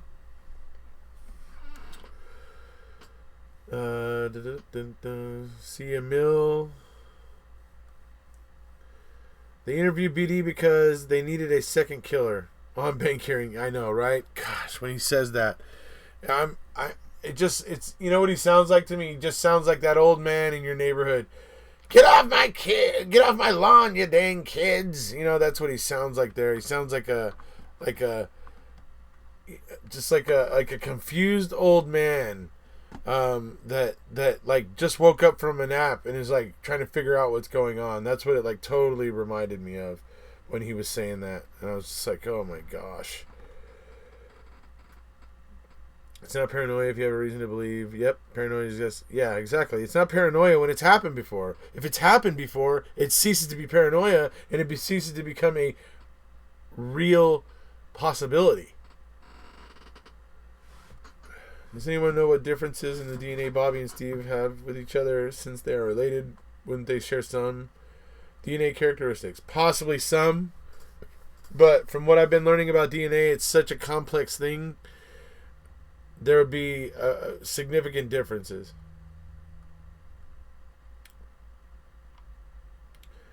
Just watched an older video, 3 commercials, you're getting close. We have no clue in all the hours he was coached before. Exactly, at Fox Hills and all that sort of stuff. No way. Way to go, Fallon. Yes, OMG, Ethel. Maybe you answered already to this. What do you think about Wrecking Crew book? I'm hooked. I haven't started reading it yet, but I have it.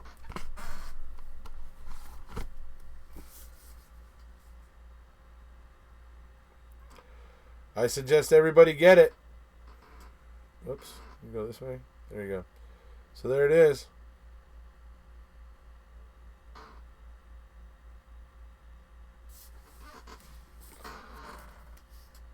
Don't know when I'm going to start reading it just yet, but there it is. You know what else I got? I got that yesterday, and then I got my GoPro. So hopefully I'm going to be able to bring back some kind of cool footage from Utah for everybody.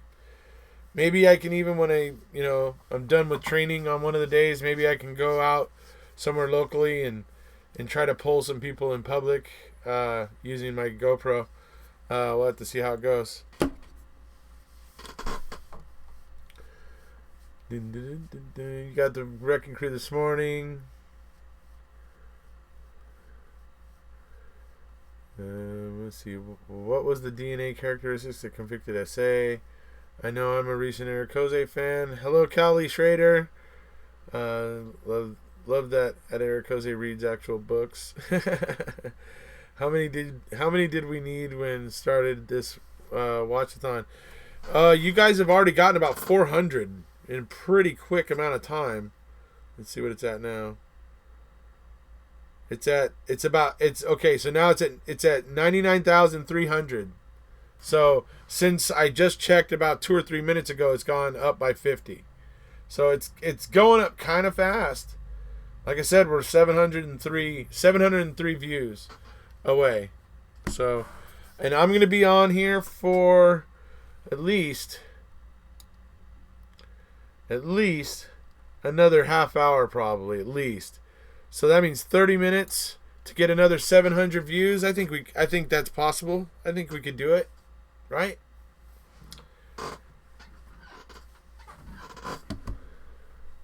Yeah, we needed about 1,200 when we started. We only need about 700 now. So you guys are doing a really great job of it. Really great. I mean, you're getting them to come in so that we can actually have that million view moment here while we're live. And you guys are great. You guys are so awesome. you guys are really, really good, supporters and fans. And you guys are all really smart and coming here with usually just some really, really smart stuff about the case. Even you, Falcon. And you guys are really doing a great job of getting that count up, and so we can hit that million views during the live, which I think will be kind of fun. Do you get anything from YouTube? I don't know. I don't know if I get anything from YouTube. I do know that if you hit 1 million subscribers, they send you a gold YouTube play button. But yeah, I'm not anywhere near that. There may be a plaque. Maybe they do send a plaque or something. I don't know. Thank you. We love you too. Do you get anything from YouTube when you hit 1 million? Yeah, I'm not sure. Yeah, I was just saying that. If everyone watching just opens 8 or 9 tabs, we'll get there.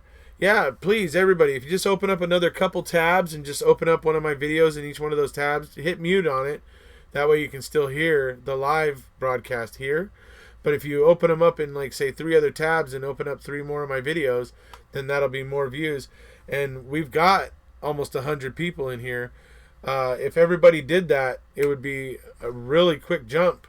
It would, and then that way Marissa, because Marissa's there working her butt off right there, trying to create the views. So if more people here just open up a couple more tabs, start playing one of my videos there, and just mute it so that you can still hear what's happening here. Without Brendan, the evidence would have been broke apart by the defense. Was there another book you recommended after reading Unmaking a Murderer? I think you mentioned it in the video with Sean. Yeah, it's like I said, the one right here. This was the one I was asking Sean. I was asking Sean if he had read it. So this is the one. It's by John Farrak. John Farrak was a reporter with the Post-Crescent in Wisconsin. Covered the Avery case quite a bit. And he just always had the best articles. He always knew the most about the case. Very knowledgeable about the case. So I think you guys should really read it. He's really great. I think you guys will really enjoy it.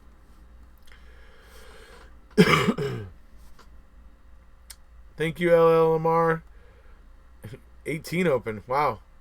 Thank you guys. Thank you so much. You guys are awesome. Let's see, where's it at now? Let me check. It's already at 99,348. So that's another 50 view jump since I just checked like 2 minutes ago. So we're getting there. We're getting real close. Like I said, 650. We're within 650. So that's pretty close. First time on live from UK. Hey Keith. Top man Erekose watching all vids on YouTube. Thank you. Opening up the tabs now and going to the Panthers game. Now have a great night. Oh, thank you, Chad. Thank you. I appreciate it. Do you have the latest on Laura Nyrider's work on Brendan's case? Just seeing if I miss any updates. Right now, Brendan's case is just kind of in it's not moving. It's not doing anything. They're just kind of waiting and looking for what their options are at the moment. Erekose would have gotten to 1 million views in the next day or so, but we're just trying to get there. No, it would have gotten there probably just about an hour or two later tonight. It would have probably been. You guys are speeding it up by probably about 2 hours.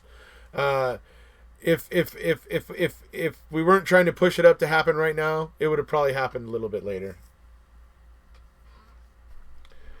Do you have the latest on Laura Nyrider's? Let's see. Ought to reach 1 million shortly. I think so. We're getting pretty darn close. I think you should do the man on the street thing with your GoPro. Maybe, yeah. Could try it out. I could try it out in Utah. That way, if they start chasing me with a fire and pitchforks, I can jump on the plane and come back here, and I won't have to worry about everybody hating me. 20 open now. Uh-oh. All right, let's have a look at what's going on here. Refresh at 99,462. So that means 540 more, 538 more. So yeah, you guys are knocking it down now. You guys are really knocking it out right now. Seriously knocking it out right now. It's getting really close. My son rebooted the internet because of all the Windows. I've stopped running. I have running stopped his game. Oh jeez. Now everybody's families are gonna hate me. Oh my God, you're playing that guy on YouTube. Does anyone know if someone has put together the state's timeline on the experiment to show how they say it happened during? Wait, how they say it happened? Kind of like how KZ did the video experiment of BOD and Scott as the suspects. I don't think the state ever did anything like that. No, I don't think so. Think you will go over to visit Brendan? I hope so. When I go to Wisconsin again, I hope I may get to go see him. Had Earl not allowed the police to search the had Earl not allowed had he not allowed Pam to search the salvage yard, would there have been grounds for a search warrant? I don't think so. What does Erekose mean? What do I mean about what? My kid said that I am addicted to your videos and live streams. Well, hey, at least you have impeccable taste, right? No, they didn't because their timeline wasn't right. Let's see. Playing at double speed too. Does anyone have links to anyone's statements regarding 11.1 through 11.3? I've gone back to the beginning to read my notes and to refresh my memory and notice that no one has to account for those dates. And if there is accounts from those dates, they'll be in queso. You will need to get on visitor list long before the trip, so plan ahead. Yes, Mr. Capaldi has that all. He's going to work all that out if we do. I think that when you get 1 million views, you get a fancy necktie. Geez, you could do with another one. Jeez. I actually have one. I have actually one coming, and then I have a batch of them coming from somewhere else. But I take your meaning. Bobby did it. Okay, let's see. I think Matt is asking the meaning of your YouTube name. Matt. Oh, what does Erekose mean? Oh, Erekose is my favorite hero from my favorite fiction. My favorite fiction writer is Michael Moorcock. He writes about something called the Eternal Champion, which there are multiple incarnations of the Eternal Champion. And so my favorite incarnation of the Eternal Champion is Erekose. Hence, my channel is called Erekose on Making a Murder. What did you call your GoPro? Your girlfriend? Erekose is a character from Eric Bigmock novel. Really? That's not what I know it from. Michael Moorcock is what I know it from. I'm watching other videos but not seeing the views go up. Weird.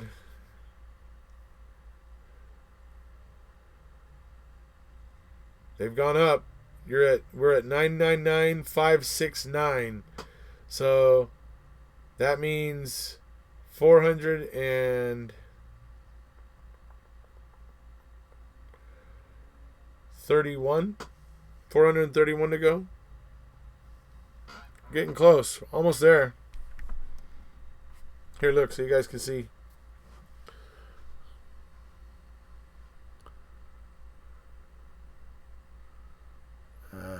Come on.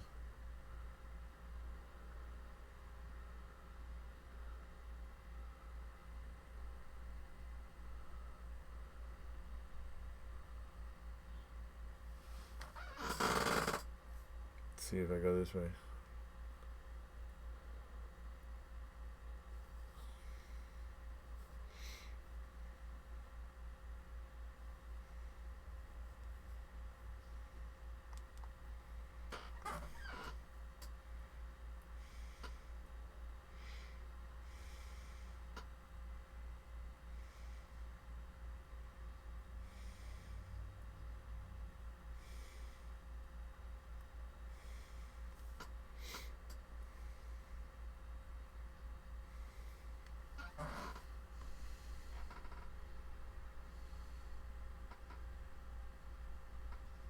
So you can see that says 99 or 999569, right? So that's where we're at.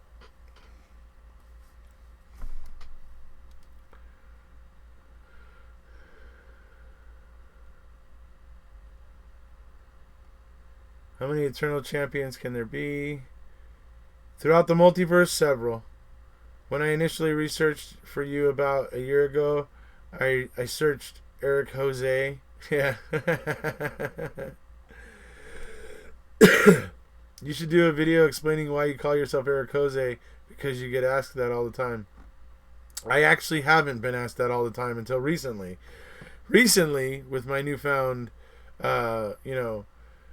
growth on the channel, I have been getting asked about it. How many eternal champions can there be? Where do you find views on YouTube app on phone? I was showing you guys from something that I have called Creator Studio, or YouTube Studio, and that allows me to track like analytics and things like that. So that's what I was checking. But on YouTube, if you go to somebody's channel, it usually tells you on the banner. Erekose, what have I got? What have I got in common with Captain Crunch and Robert C. Herman?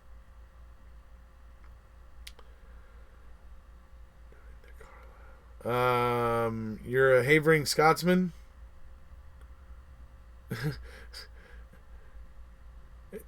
I'm actually starting to wonder now about this Davinda. Is this another Count Paul Capaldi created? Let's see. Millbilly, that's awesome. Can I see this on your channel? You're British, but I don't know who Herman is. Gotta hide your face behind it. David Carlisle, that's a question for his UK followers. Should be right next to the video at Awood. I mean, for your own channel. Erekose gonna do a serial killer channel. Let's see. Hi Eric, good to see you live. Love it. Oh, thank you, Jonas. Just watched another video and the guy said Teresa had a stalker by the name of DJ something. No, well, you're thinking of Brad Check. And Brad Check was a DJ. So I think that's what you mean.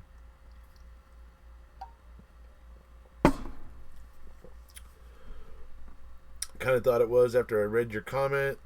It has to be Matt. Alright. Let's see. Ali Apperson, check out the pic I sent you. All the tabs. Okay. Hold on.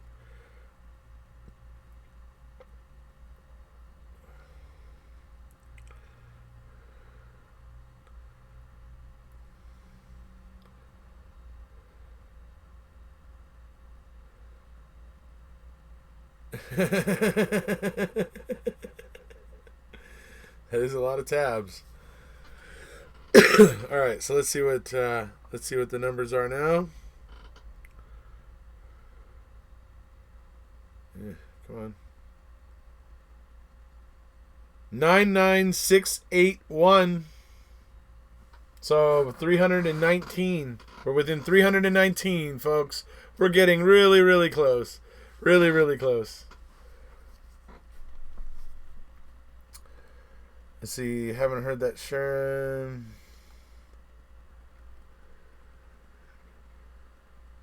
Talk about what you know about DJ. So Brad Check was the husband of a couple that Teresa was taking boudoir photos of. He was a DJ, just happened to be what he did for a living. Eventually, Brad and Teresa ended up having a sexual relationship, but it eventually did get broken off. Teresa ended up breaking it off, apparently. And, yeah, so that's basically the story there. And then, I don't know what else to say about it, really. Brad Check doesn't really have anything too suspicious about him, really. But, I mean, a lot of people make the connection that his ex-wife or wife at the time could have had motive or could have been pissed off at Teresa and might have therefore had a reason to hurt her. Sorry. When you reach 1 million, Sam Elliott comes out and congratulates you. They put your name in the side of the YouTube plane or whatever. No, they don't. Anyway, funny though. Funny out, Falcon. If all your videos were 15 minutes in length, there would be more views. It's like the memes on the FB Bing, 2 photos spliced together. How many view minutes do you have spiking right now? Oh yeah, it is probably killing my minutes per view. It probably is knocking that down a little bit. Do they send you one of those plaques for 1 million? What you get at 1 million subscribers? This is what because I was checking out Bart Baker the other day. Bart Baker has 10 million subscribers, and what they do is when you get 1 million subscribers, YouTube sends you this big. It's like a trophy case type of thing. It's about the size of a nice size picture or whatever, and then inside underneath the glass there is basically a gold. It's a YouTube button, with the little play symbol and everything, but it's all molded out of gold and it's solid gold. It's called the gold YouTube play button. I don't know if it's solid gold. It's probably plated in gold, but anyway. Do they send you one of those? Let's see. Marissa says, did you get the emails of the Maribel and Mishicot cell tower maps that I sent you? Do you think the placement of the towers confirms the accuracy of the cell tower triangulation?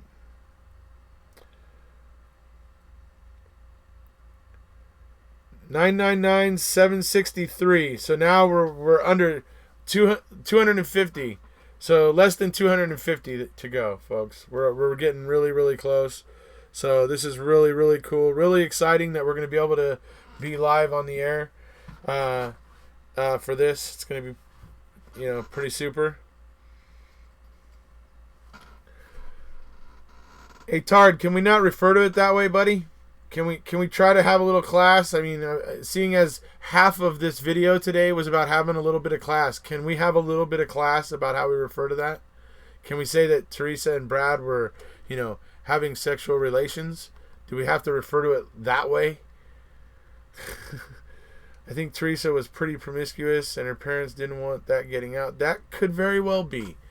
She was a young 20-year-old just out of college, figuring out what she wanted out of life. I'm not judging her. I think other people should stop as well.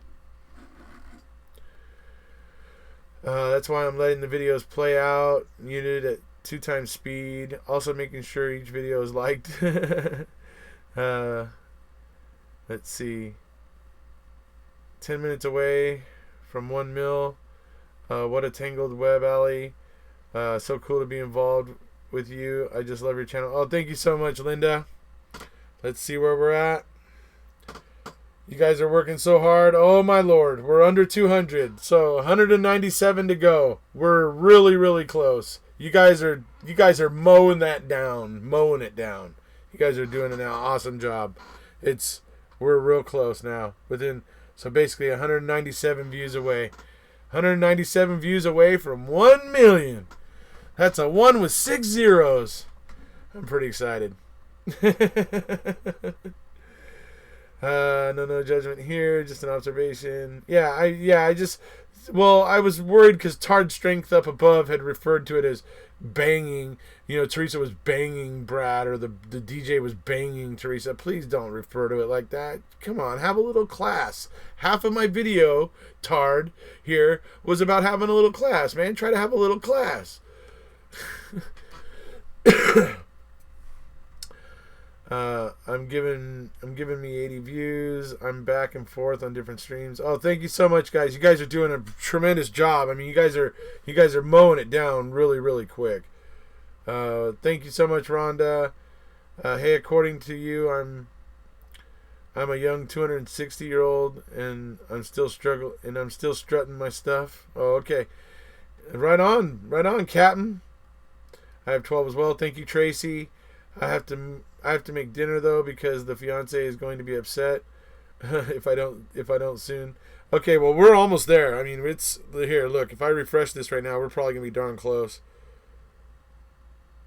So 148 more views. I mean, you guys are knocking it down quick. We're almost there. It's real close. Specificity of language. What are we doing? Watching videos and liking them. We're just trying to watch some of my videos on my channel to get my total views up to 1 million. I'm really close to 1 million. I'm at 999,852 views. We're literally 150 views away from 1 million. We're all just trying to have that happen. We're trying to have the million view event happen while we're live here, and just so it's something fun for everybody to be part of the whole million view experience here on the live show. So that's what we're trying to do. Hope you guys are having a little fun with this. It's kind of exciting for me to hit 1 million views. So, and I'm just glad it happened at this time during a holiday weekend where I had time to sit down and get down and talk with you guys and get live with you guys and make it a little bit more meaningful. So it's cool that happened. Let's see here. Actually, going after the victim like that does kind of pee me off. Oh, you've got this. Well done, dude. I want to make you a t-shirt. Do you have a P.O. box I can mail it to? No, Monica, but you can there's an email address for my email address that's down below in the information below this video. If you send me an email there, I can send you an address where you can send me something. So if you want to send me something, that's the way to contact me so that I can give you an address. Let's see. Okay, I'm working on it too. Dang, look at all the love for Erekose. Thank you guys. You guys are great. You guys are so awesome. 420. Did you find the information about the Dassy dial-up internet situation helpful? Hey, Erekose, where in the country are you from? I'm West Coast. West Coast. My pleasure. I love what you are doing, and you rock at it. Oh, thank you so much, Spicy.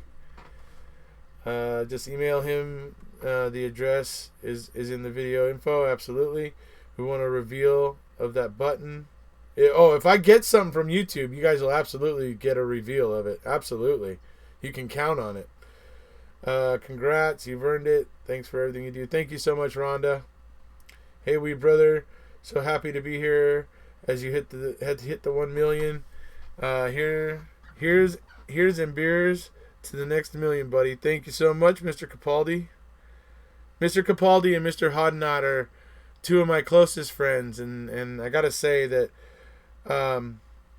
in the last 6 months they've been a real big part of my growth and success. They've been there to support me in real ways in real life, because we're actually really good friends on social media, and I've even hung out with Mark a few times when he's been flying through LA. I've gone and picked him up at the airport, and we've gone somewhere and had some dinner, and then I take him back to the airport where he can go back to Australia. So it's a lot of fun that Paul and Mark and I do this and everything. So it's very gratifying, and I'm glad Paul's so excited about it. I wish Mark was here, actually, because like I said, Mark's the one that gave me this, the symbol of Australian international support. So all right, here we go. I'm going to refresh. And we're there, folks. It's there. All right, let me blow this up for you guys so you can see it. You guys can stop now. You guys can stop doing. You can close the tabs. Let your computer's hard drives cool down a little bit. They're probably about to spin off of their bearings. So go ahead and close those tabs. We are there. Let me show you here real quick. Let's see. Did I already do it?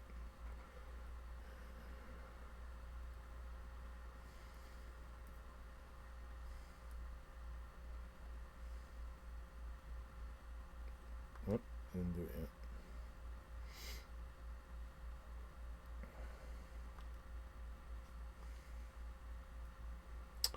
Let me just get this blown up so that I can show it to you.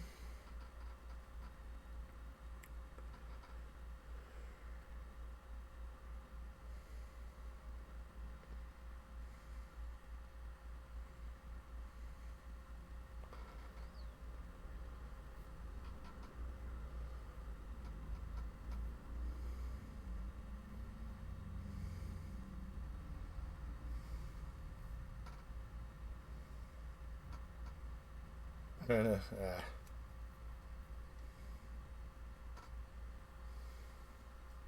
see if I can do it this way.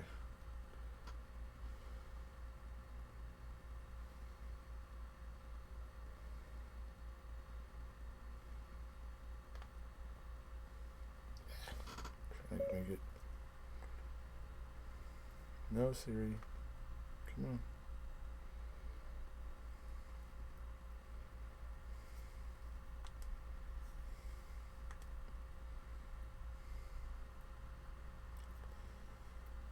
Come on.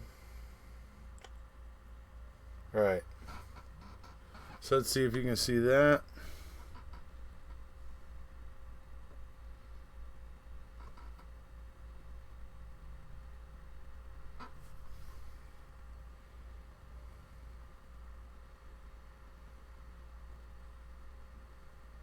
So there you go. 1,063,000. Thank you, everybody. Freaking awesome.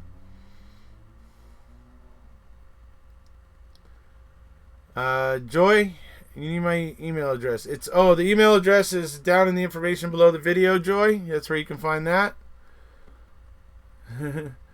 So it's over 1 million, guys. It's absolutely phenomenal. Thank you guys so much. Ow!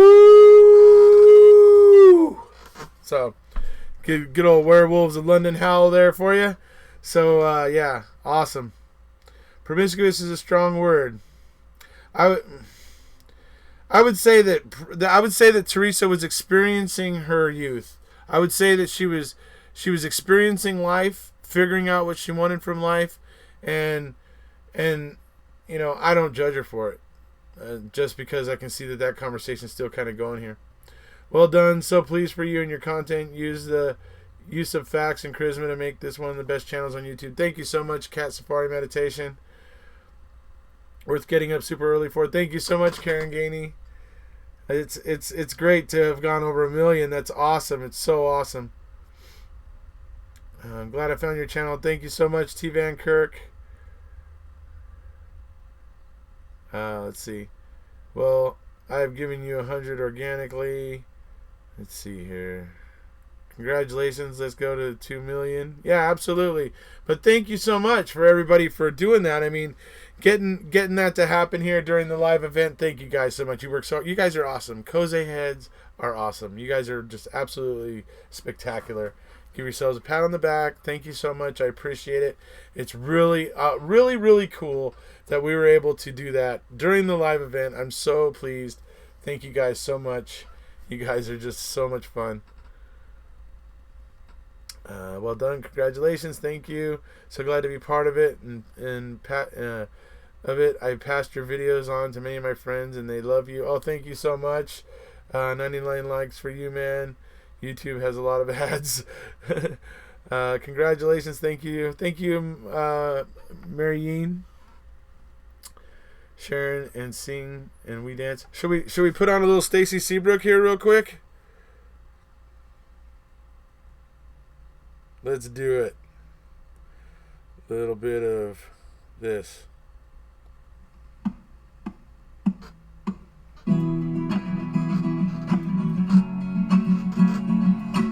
Stacy Seabrook is another part of this channel's success, in my opinion, right now. His music is really, really killing it. He's really, really writing some great stuff over there, and being able to use his music in my intros has been a huge help. Love Stacy Seabrook, friend of the channel, and I know you guys love him too. So the scales of justice can erode.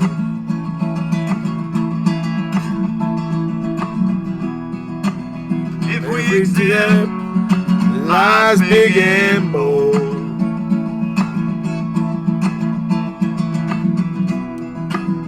All we forget, we live on Avery Road.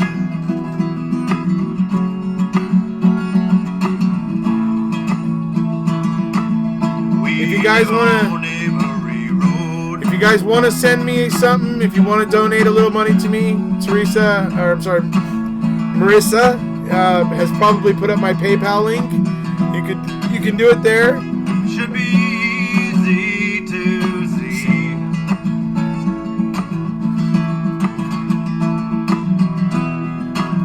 This could be you, could be me.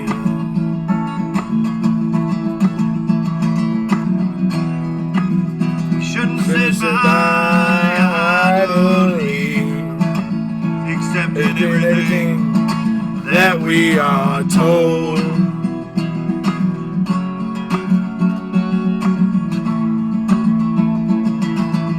I live on Avery Road.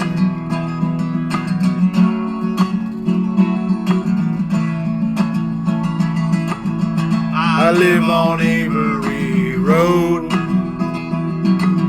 Everybody hit the like buttons. Love it. You guys are great.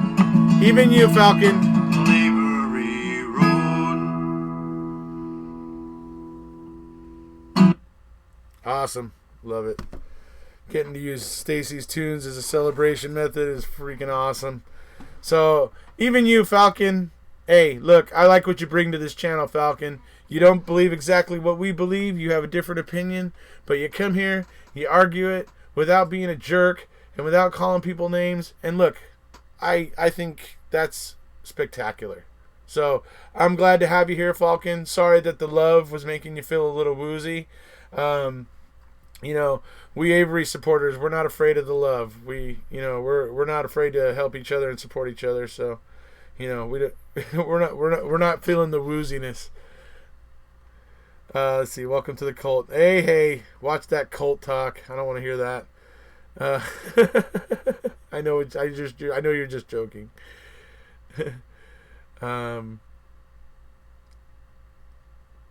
So. Oh, Falcon, your heart is going to grow 3 sizes this season. Need to go drive on the freeway now. Cut someone off and get the finger just to balance things out.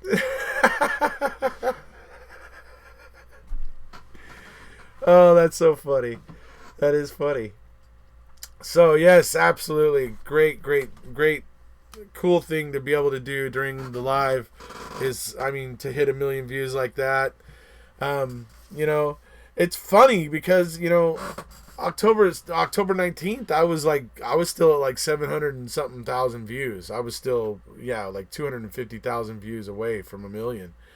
But with, you know, doing so many videos, so many lives, and they're actually really, really popular because they all get to like 1,700 or 2,000 views within a week.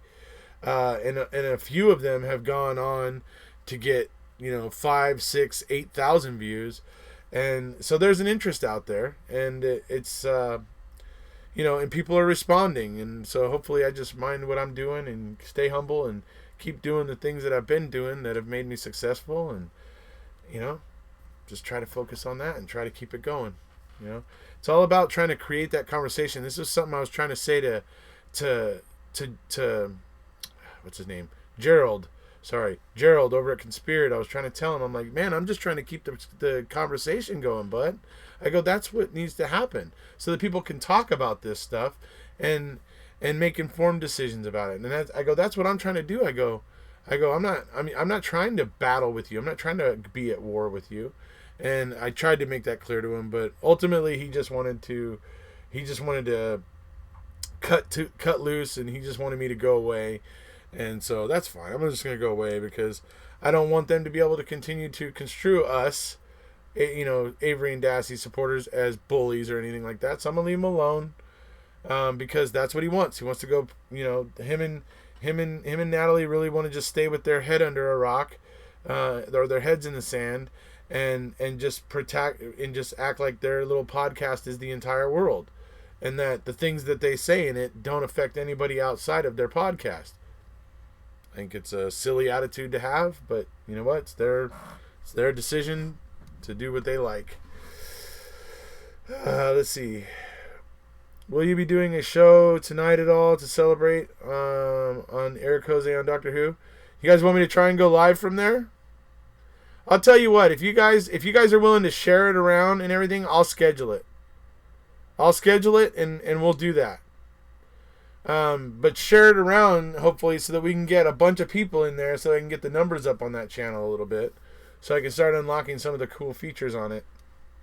And but if you guys want, yeah, we can do that. So, in fact, if we are going to do that, I need to get going and get something done now. And then we could do that around 8 o'clock. 8 o'clock, roughly, my time, which is about 4.5 hours from now. So 4.5 hours from now. You guys want me to go live on my other channel 4.5 hours from now? Let's see, I can't go on my other channel. Yes, I can. I can do it with Google Hangout. Okay, so you guys want me to go live on my other channel in 4.5 hours?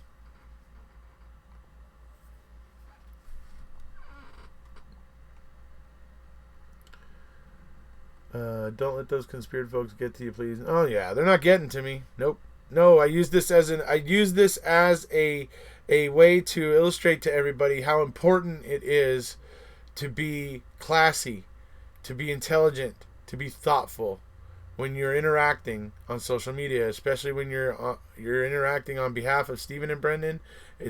I just want to make that very clear. That's what I was saying here. I am not letting Conspeared get to me. The important thing I was saying here was that I just want to remind supporters and remind all of you, especially the Kose heads, that it is important to be tactful. It is important to be thoughtful. It is important to not be an absolute jerk when you're representing Stephen and Brendan. It's important. I just want to stress that. I can't stress it enough. It's very, very important. Okay, guys, I will set it up. I'll do that. Yeah, the way that they're going about it, I think they're gonna end up getting themselves a lot more trouble.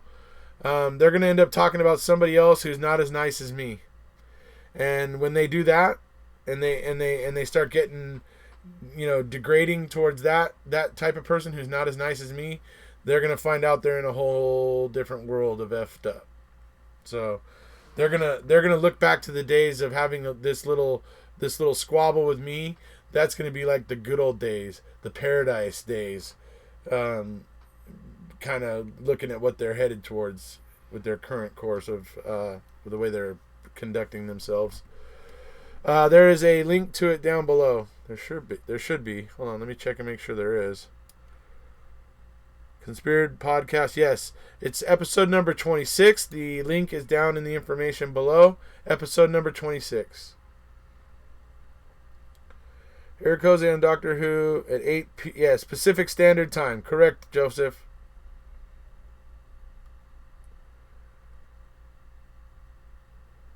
In fact, yeah, I have to stop this live before I try to switch over accounts and go set that up. So, otherwise I'd try to go set it up and get you guys a link right now. So, what I will do, I'll come back into, let me see, how will I do this? I'll go and set it up, and then I'll come back into this live chat, because this live chat will stay here and it'll stay active. I'll come back into this live chat, and I will post a link for those of you that want to set a reminder for that. So, that's about it. Everybody remember to hit like this video. 65 of them, so that's really good. Awesome. You guys were great. You guys really worked hard to get us to 1 million views so that we could have that happen during the live event here. You guys are just so awesome. You guys give yourselves a pat on the backs. I really think the world of you guys, especially those of you who are here every time and you look forward to being part of the conversation and everything. This is why I get into this. This is what keeps my battery charged. This is what keeps me wanting to come back every day and keep talking to you guys. So thank you so much, guys. Thank you, really. You guys absolutely did a great job today. I'm so happy. I'm so, pleased with the fact that we were able to hit the 1 million views during the live. We'll see you guys all later around about 4.5 hours for a live on my other channel. And I look forward to seeing you guys there. If you haven't already, please hit subscribe. hit like, and please share.